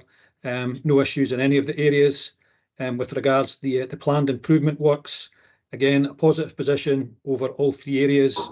We've identified some examples within the report just to give a flavour and reference to that. And within that quarter, winter maintenance prep continued. So quite a positive position for the quarter two. In relation to the update for the quarter 3 and 4 position, overall a positive position with workload in all areas. He identified the exception at the time of the report being compiled was there was a slight issue with regards potential workload levels in the Angus area at quarter 4. What I would say was that in the report identified how that was going to be met, with some works being undertaken for the Street Lighting Partnership and also the Dundee Roads Maintenance Partnership. As is the case in all three areas, the effects of the various storms that we've had over the last month, and particularly Storm Babette, has meant that there is additional work coming through from that particular area, which has then resulted in other planned works moving back either into the end of the year or possibly into the following financial year. So most recently, as of just a week ago, it was identified that there was no longer any concerns at this particular point with regards workload right the way through to the end of the current financial year. And similarly within the three areas of work type, so over the next two periods, the routine works will very much be focused on the pothole repairs and the gully cleaning. Within the report, we identified that we were hoping to have a pothole pro, which has been referenced, so a specific pothole mending machine that's available through JCB within quarter 3, just due to the sort of issues with the storms, etc. And also training, that's been put back and is likely to come in quarter 4. And that has been reported within or detailed within the report. Planned improvement works, there is some specific areas of works that we're undertaking have been identified, and also that winter maintenance over these two particular periods is generally a significant focus. The weighbridge that was approved at the last joint committee has now been installed within the Rothenfield depot in Perth, which is a positive move, and we have all the resources in place to be able to undertake the winter maintenance service activity for the three constituent councils. And Amy, there are still, if you want to say, concerns round about the resilience within that. If we have 2 or 3 people that are leaving, that could cause us some issues, but we're continuing to work away with that, of getting employees through HGVs. So I'll pause at that point if there's any questions. Councillor Forbes. Thanks for that, Dougie. I was surprised to hear the reference to the pothole probe, because I remember a few years ago we looked at one of them. I even got a shot driving it, which was quite exciting, but we came to the conclusion, I remember at that time, that it wasn't really up to the job. And what's changed about that that's made you change your mind? There has just been a further request and inquiries round about the potential for that to be used. I would say in the context of where it was being to be used before, and if it was still to be that case, I think the outcome will be the same. However, if there is a desire to have a bit of kit like that, the actual approach, and this comes back to the previous sort of discussions we've had round about changes in strategy, then it may be able to be something that could be utilised. So it's been on the back of further inquiries around about this particular bit of kit, and I think probably some media coverage. Thanks, Dougie. if you don't mind, Convener, can I just pop back in quickly on that? I understand the media coverage. I've seen quite a lot of it. I know GCB are very good at media, and no doubt they're firing out whole piles of really positive press releases. I'm kind of the view, though, if our experts don't think it's up to the job, then we should surely assume it's not up to the job and shouldn't be responding to media requests and media influence or perhaps pressure from maybe individual elected members or councils. That would concern me a little bit, I think. Yeah, what I would say, we always commit to revisiting it, or revisit anything if it is. So I think that was probably now only 3 years ago that was looked at. There may be a case that some of the approaches to pothole repairs are also being changed within the council. So we will always look at something and revisit it. I think previously we had it for a week. What we're looking to do is to bring this in for a period of potentially 2 months. Covering definitely within 2 areas. So one of the areas is within Perth and Kinross, and the other areas within Angus is to utilise it as we would see and best to get the maximum output from it, and then take that forward with clients to say, is this something you can support longer term? Okay, that's very clear, Dougie. Thanks for that. Cheers. Are there any further questions for Dougie? If there are no further questions, can this report be noted? Okay. Caroline, Councillor Shires. Thanks, Convener. I just thought it was appropriate, given the scale of some of the stuff outlined in that paper, to put on record our thanks to the staff that worked through Storm Babette and all the various other weather events that have happened. And I think we'll all be hoping for a quieter winter so you can get on and get those potholes sorted for everybody. But yeah, I just think we're all really aware that the staff were out in atrocious conditions, and we'd just like to put on record our thanks to them. Thank you, Caroline. That's greatly appreciated. I'll pass that on. Yeah, thanks, Convener, and thanks, Councillor Shires, for raising that. As I said, in the interest of brevity, I kind of passed on, but your point is incredibly well made. It was fantastic response by council colleagues and Tayside Contracts individuals, not just within our construction services. We had colleagues who were at emergency rest centres. We delivered the community meals service during the worst of the storms as well. So hopefully you saw the message that I put out to all our staff, just saying a huge thank you for all their brilliant efforts during these difficult times. And it was remiss of me not to say that at the start, so thanks for doing that, Councillor Shires. Yeah, thank you, Caroline. I've had a number of messages saying that they've got to go at 12 o'clock. Do you just want to keep pushing forward with the papers? I'm looking for some guidance, or do you want a quick 5-minute comfort break? Help? Someone speak? Break, please. Just carry on. Break, Convener. Okay. We're very conflicted Those that need here. a comfort break are going to have to take them. I'm one of them. Yeah, so just a quick 5-minute comfort break. I think if people need it, we should go. And I think a lot of people are in the same boat of having to go at 12 or 12:30. Myself, 12:30. So yeah, but I think we need to have a break.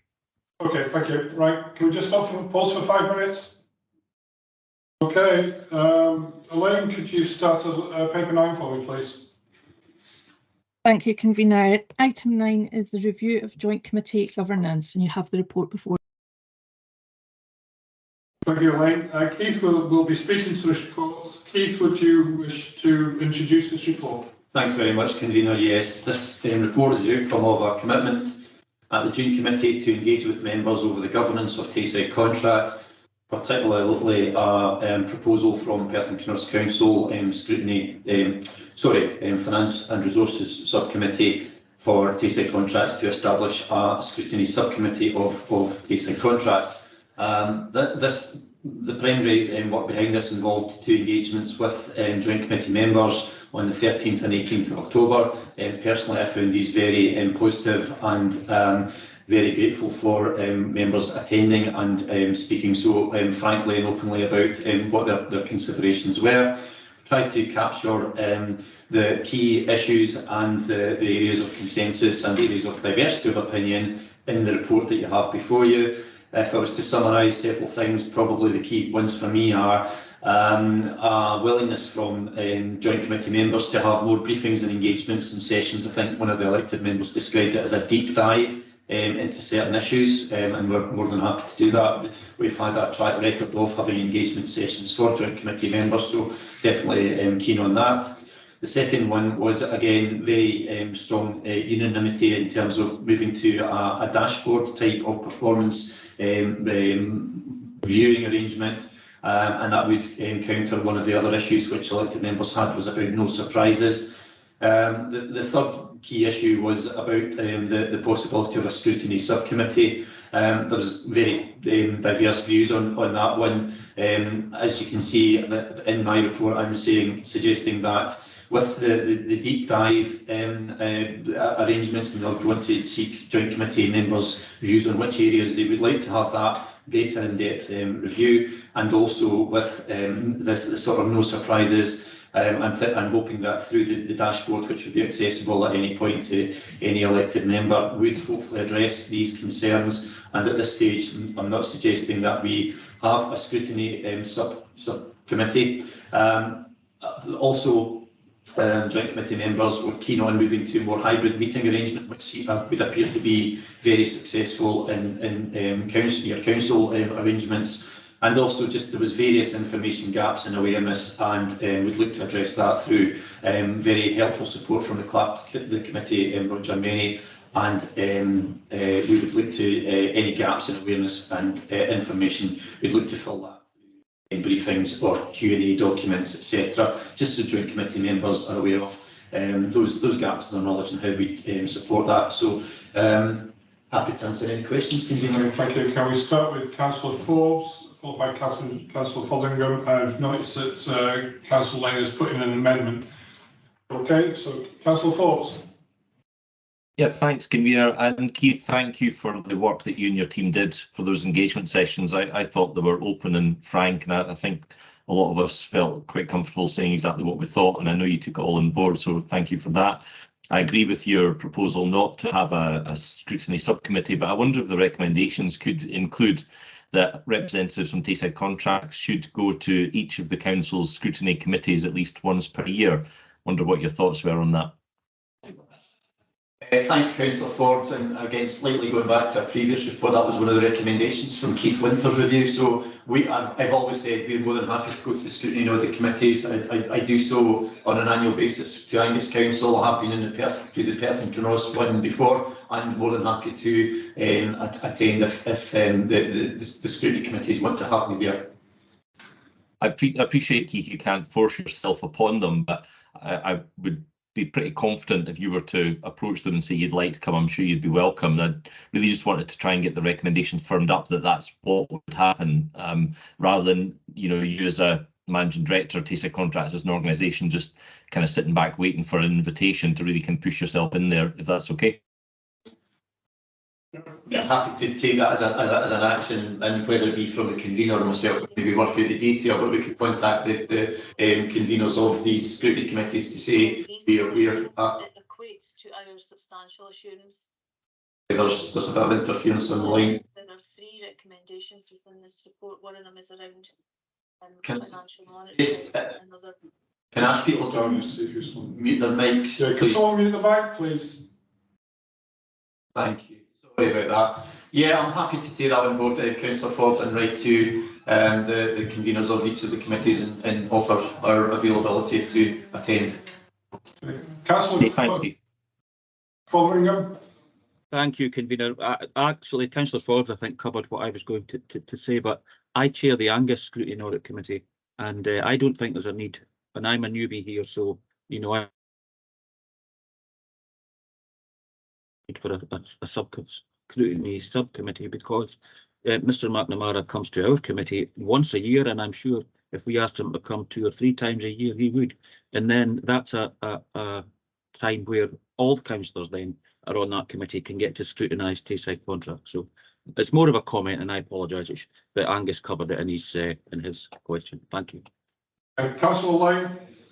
Thanks. I think we've already discussed through the report where it states that this committee is the integral and most important part of the decision making of Tayside contracts. Yet we were not allowed to feed into a report. It went to officers of Tayside contracts and officers of the council. The point about the scrutiny committee, as if Mr. Florringham said, so Keith was going to go 3 or 4 times to Angus, 3 or 4 times to Perth, 3 or 4 times to Dundee. I think that would be a waste of his time, where he could have 3 or 4 meetings with each of these local authorities represented meeting him. I think it would be more beneficial. This is internal scrutiny. It shouldn't be, you go to a scrutiny committee, you've got people who are elected members who know, I know nothing about the national park. How could I scrutinise? People who have no idea about the internal workings of Tayside contracts are not part of the committee. It's a waste of time, the scrutiny. You know, you'll get obvious questions and answers. This is for more detailed internal scrutiny. It's 2 totally different forms of scrutiny. I don't see why elected members are afraid of actually playing their part. At the moment, we've got a general purposes committee. If you look at the remit, that's involved in scrutiny, internal scrutiny. Now, and financial matters is involved in its remit. It last met in 2020. You know, so my amendment is either that we go ahead with against the recommendation, and we set up an internal scrutiny committee which could have 2 members from each local authority. I see no harm in it, and it will give a better outcome. Scrutiny should be a critical friend. I've been to 4 or 5 of these meetings, and there is limited scrutiny. It's mostly for noting. We're meant to be the decision-making body. We're making no decisions. The final part is, if that's not, the members don't want to go down that line, why is there not representation of 1 elected member from each local authority on the GSG? Because at the moment, the GSG does not feed back, my representative does not feed back to any elected members unless he's spoken to Angus or Dave or anybody else. He's certainly not spoken to me. And the GSG are doing it off the side of their desk. They're the Section 95 officer, they're in charge of running something else. They're not focused wholly on this. And so I do not see why any elected member would vote against forming a scrutiny committee or being part of the GSG. It's the right thing to do, and it's the right thing to do for our residents to follow where we're spending the public pound. And I don't know if I've got a seconder for that yet. I'll second it. Thank you. Keith would like to respond to you, Grant. Yeah, thanks, convener. Just to note the point that if there is a change to the organisational arrangements, particularly around the governance and strategy group, that would necessitate an amendment to the minute of agreement. Not that that's impossible, but just to make members aware of that. Okay. Maureen, would you like to come in before Sheila comes? Grant, you just hold on. I think Maureen would like to come in, the clerk. No, I was just going to say exactly that which has been said. The governance strategy group is defined in the minute of agreement, and any change to that would require an amendment to the minute of agreement, and that would be the constituent authorities. Okay, thank you. Thanks. I was going to say, I think that's not the only thing in the minute of agreement that may need to be looked at, so but we'll take that forward offline. Thank you. Sheila? Thank you. I'm really almost speechless. I'm sure many might be thankful for that, but the very fact that we're just basically wanting to continue with the status quo is just totally and completely untenable to me. I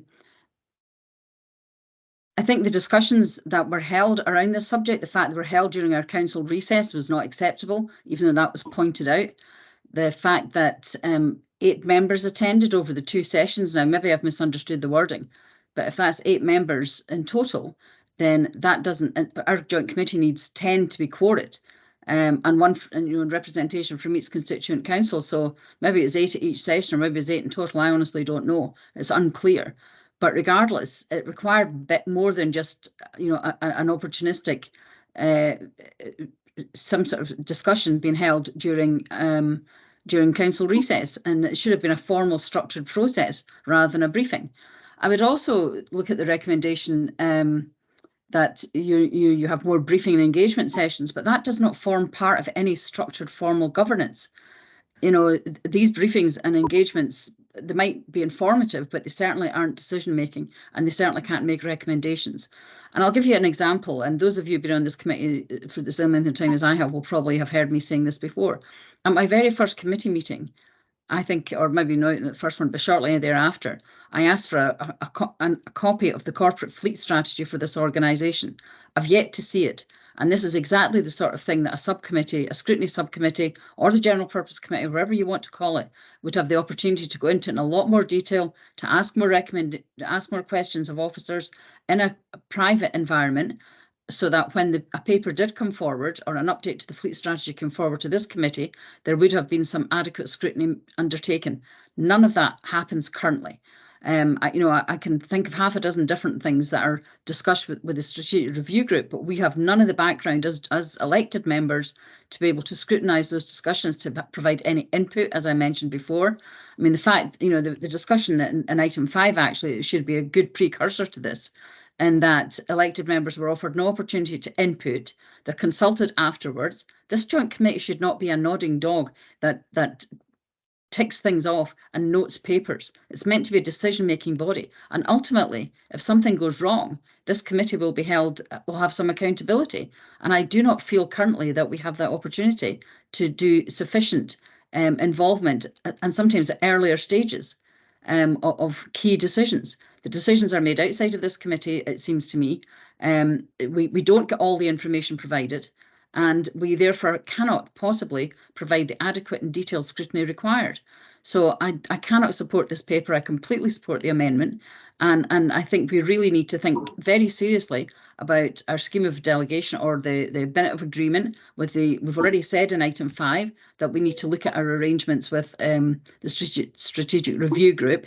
And having been the convener of scrutiny in Perth and Kinross Council during the last term, and unsuccessfully gotten any agreement from either Tayside contracts or indeed from council officers to have Tayside contracts appear before scrutiny in any meaningful way, or in any way at all, I'm encouraged that, Keith McMahon, that you're willing to do that in front of scrutiny. But I feel it would be a very light touch, and as Councillor Lang has said, they would not have the detailed knowledge that we should have as a joint committee to really examine in detail.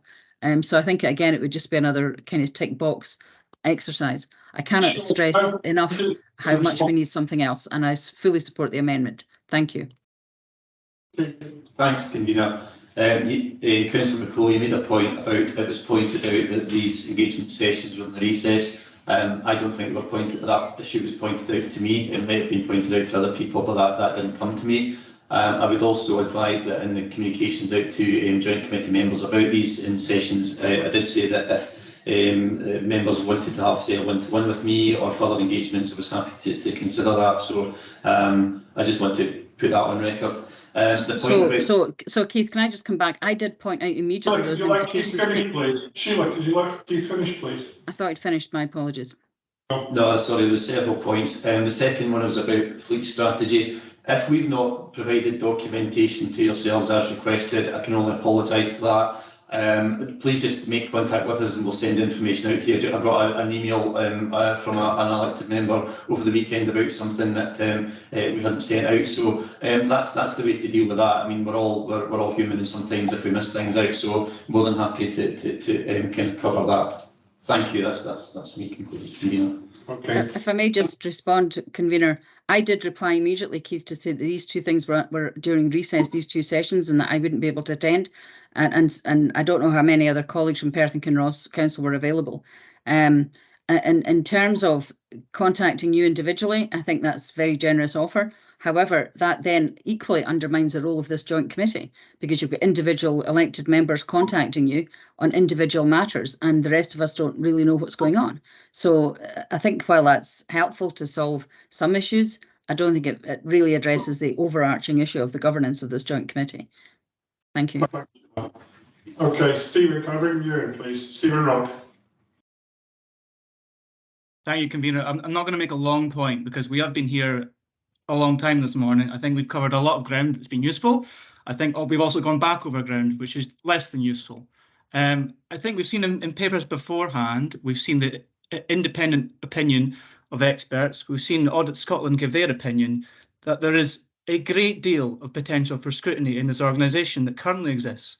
We've seen already officers offer one-to-ones, offer briefing sessions, and we've also seen the legal experts offer the chance to give counsel to members of the Joint Committee. And we've given that commitment. There's going to be the potential for briefings going forward. And not only that, but as soon as a new member joins, a refresher on the rights and responsibilities of a committee member. I think there's been a great deal of scrutiny here today, which, as I say, has been useful, and a great deal of sort of unease about members' rights and responsibilities. And I think that's all right and proper. But I do think that there's adequate scrutiny in this organisation, and I don't understand at all some of the points that have been made today. And if members feel that there isn't adequate scrutiny, well, this is the venue. If you want to raise something, raise it. If you have a complicated question, put it in advance. And I think that's something that's been offered before by officers. I think it's something that should be taken up. But as I say, I think for the organisation that we are, we've had multiple independent reassurances that we're adequately scrutinised, and therefore I will be supporting the motion that's been put forward today.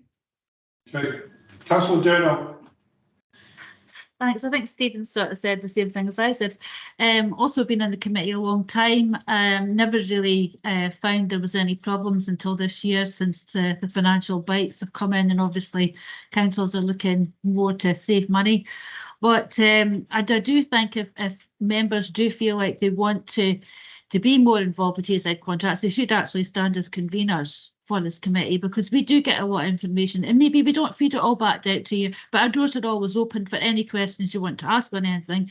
And also want to point out the fact that this committee is a voluntary committee. So people are giving up their time from other committees to come onto this committee. We spent a long time this morning, just shows you, but people do have jobs to go to, they do have families. Council work is not a full-time council job. So in that in mind, I think if you want to scrutinise things more, that's fine if you've got the time and effort to go into other committees. But I know myself, obviously this time of year, busy, Christmas, you know, people do have to do other things, and I personally don't have time to go in, and I spend a lot of time with Tayside contracts in a week. I probably 2 or 3 meetings, you know, a week just on various things, especially with the community funds we have to approve and things. I personally don't have time to go in another scrutiny meeting at the moment. If anybody else wants to go in, I think that's fine. But I just think you have to take into consideration that other people do have to work or look after children, and they don't have time to sit in meetings all day to discuss things where we're paying professionals to do the work for us. Okay, thank you, Brenda. What I'll do is I'll take George last and then move to a vote. George, could you? Yes, thank you. I'll keep it fairly brief. I would support the setting up of a scrutiny subcommittee. One, because I think it's the right thing, and if we don't have that, then I think a representation on the GSG would be a second best. Thank you. Cuthbert, can I just make your comment, the very last one? Sorry, Angus Forbes is now in. Right, Angus, very last comment. Councillor Cuthbert, can you start? And then Angus, last comment. I want to move to a vote on this one, please. Thank you, Convener. Yeah, I would support the amendment, because there's a whole lot of information I don't feel I'm getting a hold of. It doesn't seem appropriate to ask some of the questions in this meeting. And I'm coming across stuff all the time I don't know anything about. So on page 28, for example, there's a whole list of new works being done by Tayside contracts, and I know nothing about them. And I think there needs to be some sort of scrutiny of what's being done by the members of this committee, rather than it just being done by the GSG. Okay, thank you. Councillor Forbes. I'll be supporting the motion. I mean, it just really concerns me that there's a view in the room that the solution to all of life's problems is to set up yet another committee. I think that's completely pointless. There's plenty of opportunities for every single one of us to scrutinise it. I have spoken to Keith McNamara almost weekly over the last few months about a variety of issues. I've never had an issue getting information out of Tayside contracts. We've asked lots of questions today. I share the issues that Grant Ling raised about the GSG group. I do think we need to do something on that, and I would support members going on to the GSG group. I would be happy to put forward a sort of an amendment to the amendment to include that, if that would satisfy people, and I think we could scrutinise the organisation there. But let's not just set up a committee because we think it's going to solve all of life's problems. It most certainly won't. Thank you, Angus. Martin, I've said I want to move to a vote, so I'm desperate just to move to a vote. Is your comment brief? Yes, it is brief. I just wanted to know if the vote goes through and a committee is set up, you know, will that have to be forever? Because could there be like a vote based on a review in 12 months' time? If they think it's effective, great, keep going with it. If it's not effective, shut it down. Do you know what I'm saying? You know, it's a vote that can we have something where we can review this in the 12 months' time to see if it's fit for purpose, like Councillor Angus Forbes was saying. Councillor Lane, do you want to come out and respond to that? Yeah, I'd be quite happy to put a time limit on it or for review. If we're going to try this for a year and it doesn't broaden our knowledge as elected members across it, or if you've got 2 from each council, they can surely feed back to every other member. And obviously nobody will be forced to go on it if Councillor Dunno has no time. That I can fully appreciate that everybody's busy, and we're all got a lot of busy. Could do without being on another committee if I was put forward to be on it, but I would do it because it's important. This is a multi-million-pound business. We are having to look at providing, it provides a lot of great services across all our local authorities, and to say we're too busy to actually look at what's been done doesn't bode well for us as elected members. So yes, Martin, I would be happy to incorporate that in, that it's set up and it runs from January to January or something like that, and then is reviewed, and it can be reviewed by the full committee. Thanks. Elaine, could you proceed to the vote, please? Thank you, Convener. I'll pass over to Maureen Moran to outline the terms of the motion and amendment for members. To be honest, I'm not absolutely clear what the term of the amendment is. In terms of the motion, obviously, is as in the report. The amendment is a 2-part amendment. It's an amendment in respect of the subcommittee, an establishment of a subcommittee to be reviewed on an annual basis. And where does that leave the ESG? I'm not sure what the member is intending in terms of that aspect of the amendment. Well, I'll put forward the amendment first, that we set up on a temporary basis as a scrutiny committee with 6 members to run for a year.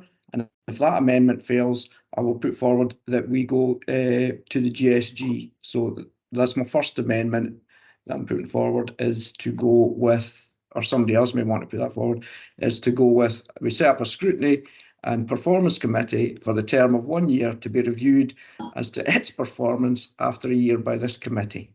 I think the amendment is to set up the subcommittee and then for it to be reviewed after a year. I think yes, thank you. Okay. Thanks, Maureen.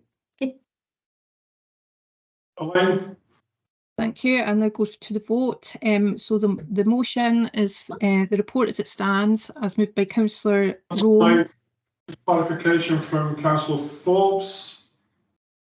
Yeah, sorry, Convener, I know you're desperate to move on, but I think this is important. There was some talk about we'd have to change the minute of agreement to have a subcommittee. I was the convener through the last change of minute of agreement, and I can assure you I was banging my head against the wall. Can we get clarity on that? No, the GSG, Angus. Yeah. It was the GSG. Okay, thank you. That's I checked it with committee services. Thanks. Okay, that's fine. Thanks. Thank you. And that's seconded by Councillor Forbes. And the amendment is from. Sorry, hang on. What did I second? The motion. I've seconded the motion. Sorry, Councillor. I've seconded the amendment. Sorry, yes. You've seconded. I didn't. Okay, just be clear. I didn't second anything, but I am happy to second the motion if need be.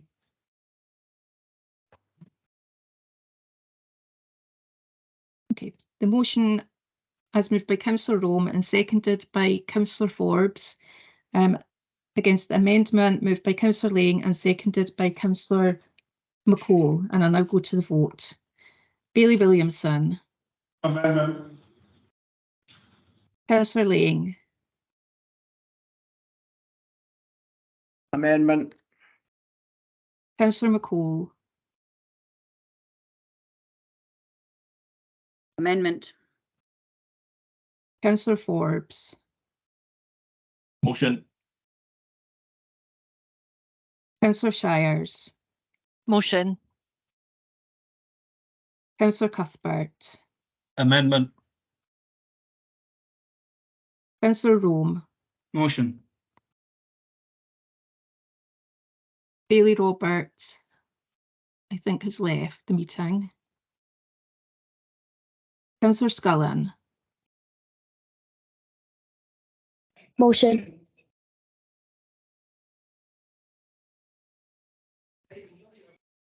Councillor Durno. Motion. Councillor Cowdy. Motion. Councillor Meehan. Amendment. Councillor Shepherd. Amendment. Councillor Fotheringham. Motion. And Councillor Gregg. Amendment. That's 7 for the motion and 7 for the amendment. Do you have the casting votes, Elaine? Maureen, can you confirm?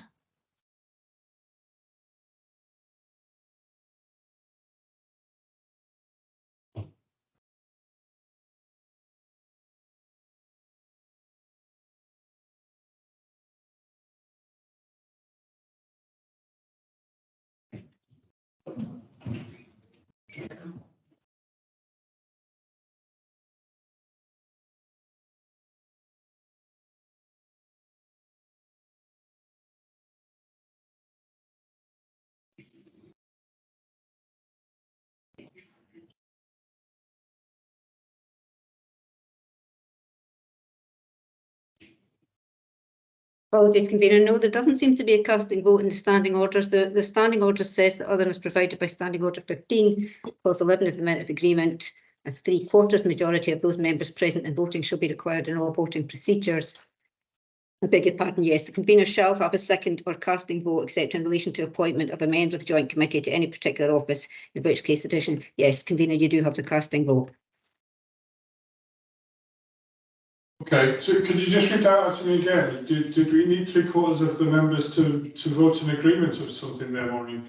Well, it says in terms of the convener's duty, the convener shall have a second or casting vote and except in relation to an appointment of a member of the joint committee. So to that extent, you do have a casting vote. However, so that is in respect of that, yes, you do have a casting vote. Okay, I vote for the amendment then. Thank you, convener. The amendment has been agreed. Thank you. We now move on to item 10. Elaine. Thanks, convener. Item 10 is percentage share of business, and this is for noting. Diane, Kate will be speaking to this report. Diane, do you wish to introduce the report? Yes, thank you. So this report shows the calculation of the percentage share of the business in Table 1 for the financial year 23-24. So it is calculated based on the percentage, the proportion, sorry, of turnover that each council generated within the previous financial year 2022-23, and it's how it's normally calculated as outlined in the minute of agreement. Happy to take any questions. Are there any questions for Diane? No questions for Diane. Can the report be noted? Okay, can we now move on to item 11, please, Elaine? Thank you. Item 11 is review of Tayside Contracts Excellence Awards, and this is for approval. Keith will be speaking to this report. Keith, would you wish to introduce the report, please? Yeah, thank you very much, convener. Yeah, recognising the fantastic work that our colleagues do is a really important aspect of how we ensure morale, motivation, productivity, and just thanking people for going above and beyond the call of duty. The Excellence Awards have been on the go since around 2011, I believe. How we take these forward generates very polarised opinions. That's why we've carried out this review. And in summary, in view of the time that we have, in a very brief, what we're recommending is we carry on with the awards to recognise the excellence of Tayside Contracts employees and teams. We have a reduced event compared to what we've done in the past, and we're kind of benchmarking with the Oscars, which is the Dundee City Council, similar type of activity, so much more slimmed down than we have done in the past for any joint committee members that have been to our Excellence Awards beforehand. And again, there's a risk associated with sponsorship, firstly through not generating enough sponsorship in these difficult financial times for organisations, but also seeking sponsorship from suppliers, etc., and partners could highlight a risk of accusations of bias towards these organisations that have sponsored us. So I'm recommending we remove that risk, and we have this slim down ceremony with no sponsors. I'm just seeking permission to proceed as outlined in the report, convener. Thank you. Councillor Cuthbert, you have the first question. I was actually going to make a comment just to say that I think it's an excellent thing. It's something that should be fully supported, because I think it's really important the staff feel valued. So well done for doing it. Thank you. Councillor Shepherd. Just to be sure, if we go forward, is it option 2 that's just going to go through by default? Councillor Shepherd, it's the slimmed down version, if I can put it that way. Yes, so I'll maybe say a bit more. You know, I'm quite in favour of them, and I know that members of the joint committee, you know, we've had things where recruitment issues, retaining staff, and I think this might be a step in the wrong direction. And I would be in favour of, you know, the status quo on this one, as a member of the committee. And someone said earlier that this is the decision-making body, and for this one, I think a vote would be more appropriate. Unless I'm just one voice, you know, but I think that the people are Tayside Contracts, they deliver our service, the school dinner ladies, people that do the roads, and, you know, I just think that it's a step in the wrong direction. I noticed in the papers that it was, I think, 2009 that this committee set up the awards, and I'm sure the councillors then didn't want, you know, this wasn't their idea of what the direction we might be going in today. Now, I fully understand as a councillor the pressures on budgets, inflation and all that, but sometimes I think you have to fight to keep certain things that make a real difference, and I think that'll make spirits good, mental health of the teams that work together on a yearly basis, and I just want to be clear that this is what everybody wants from this paper. Is that an amendment, Councillor Shepherd? Yeah, I propose sticking with option 1, which is the status quo. Thank you. I second the Councillor Shepherd. I'd be happy to second that. Thank you. Councillor Cuthbert. I was going to second it, so I'll third it. Okay, thank you. Are there any further questions? We move to a voter line. Thank you, convener. Can I just pass over to Maureen to outline the vote? Sorry, convener, I had a question. I'm sorry, you were a bit late there, Councillor Durno. Councillor Durno. Yeah, I'm just going to make a comment that it is an excellent thing for the staff. I was just, because everybody was moaning about the lack of money and penny pinching and stuff, I just thought better go for option 2. But if everybody's quite happy to go for option 1, I'll stick with the status quo and go with option 1. Okay, Councillor Phillips. Yeah, I'm just slightly concerned about the risks that Keith outlined, and I do have this concern that we'll push on to commit to some considerable expense, and businesses, like every other organisations, will be cutting their cloth, and we may not get the sponsorship that we expect. And can Keith maybe outline the risk to us here? Keith's going to come back in on that point, Angus. Yeah, thanks, convener, and thanks, Councillor Ford. I think it's a very pertinent point. There was last year, we didn't actually have the Excellence event, we just did it remotely by Teams, and the reason being that we were getting to a stage where we were not getting sponsors or the levels of sponsorship that would have covered the cost. Now, if you go down the line of the status quo, that I think I've outlined in the report. The cost of the whole event is around £40,000, probably more with inflation, etc. If we don't get sufficient sponsorship, then we could find ourselves with paying the bill for that sponsorship. If you are able to accept that risk, then obviously it's the Joint Committee's decision. Likewise, the risk around perceptions that sponsorship is inviting suppliers to sponsor us could be perceived as giving them favourable treatment in terms of any contracts that we let. Not that there's been any examples of that or accusations of that in the past, but it is a risk. So if you want to go down the line of status quo, as long as a joint committee, you're aware of these risks.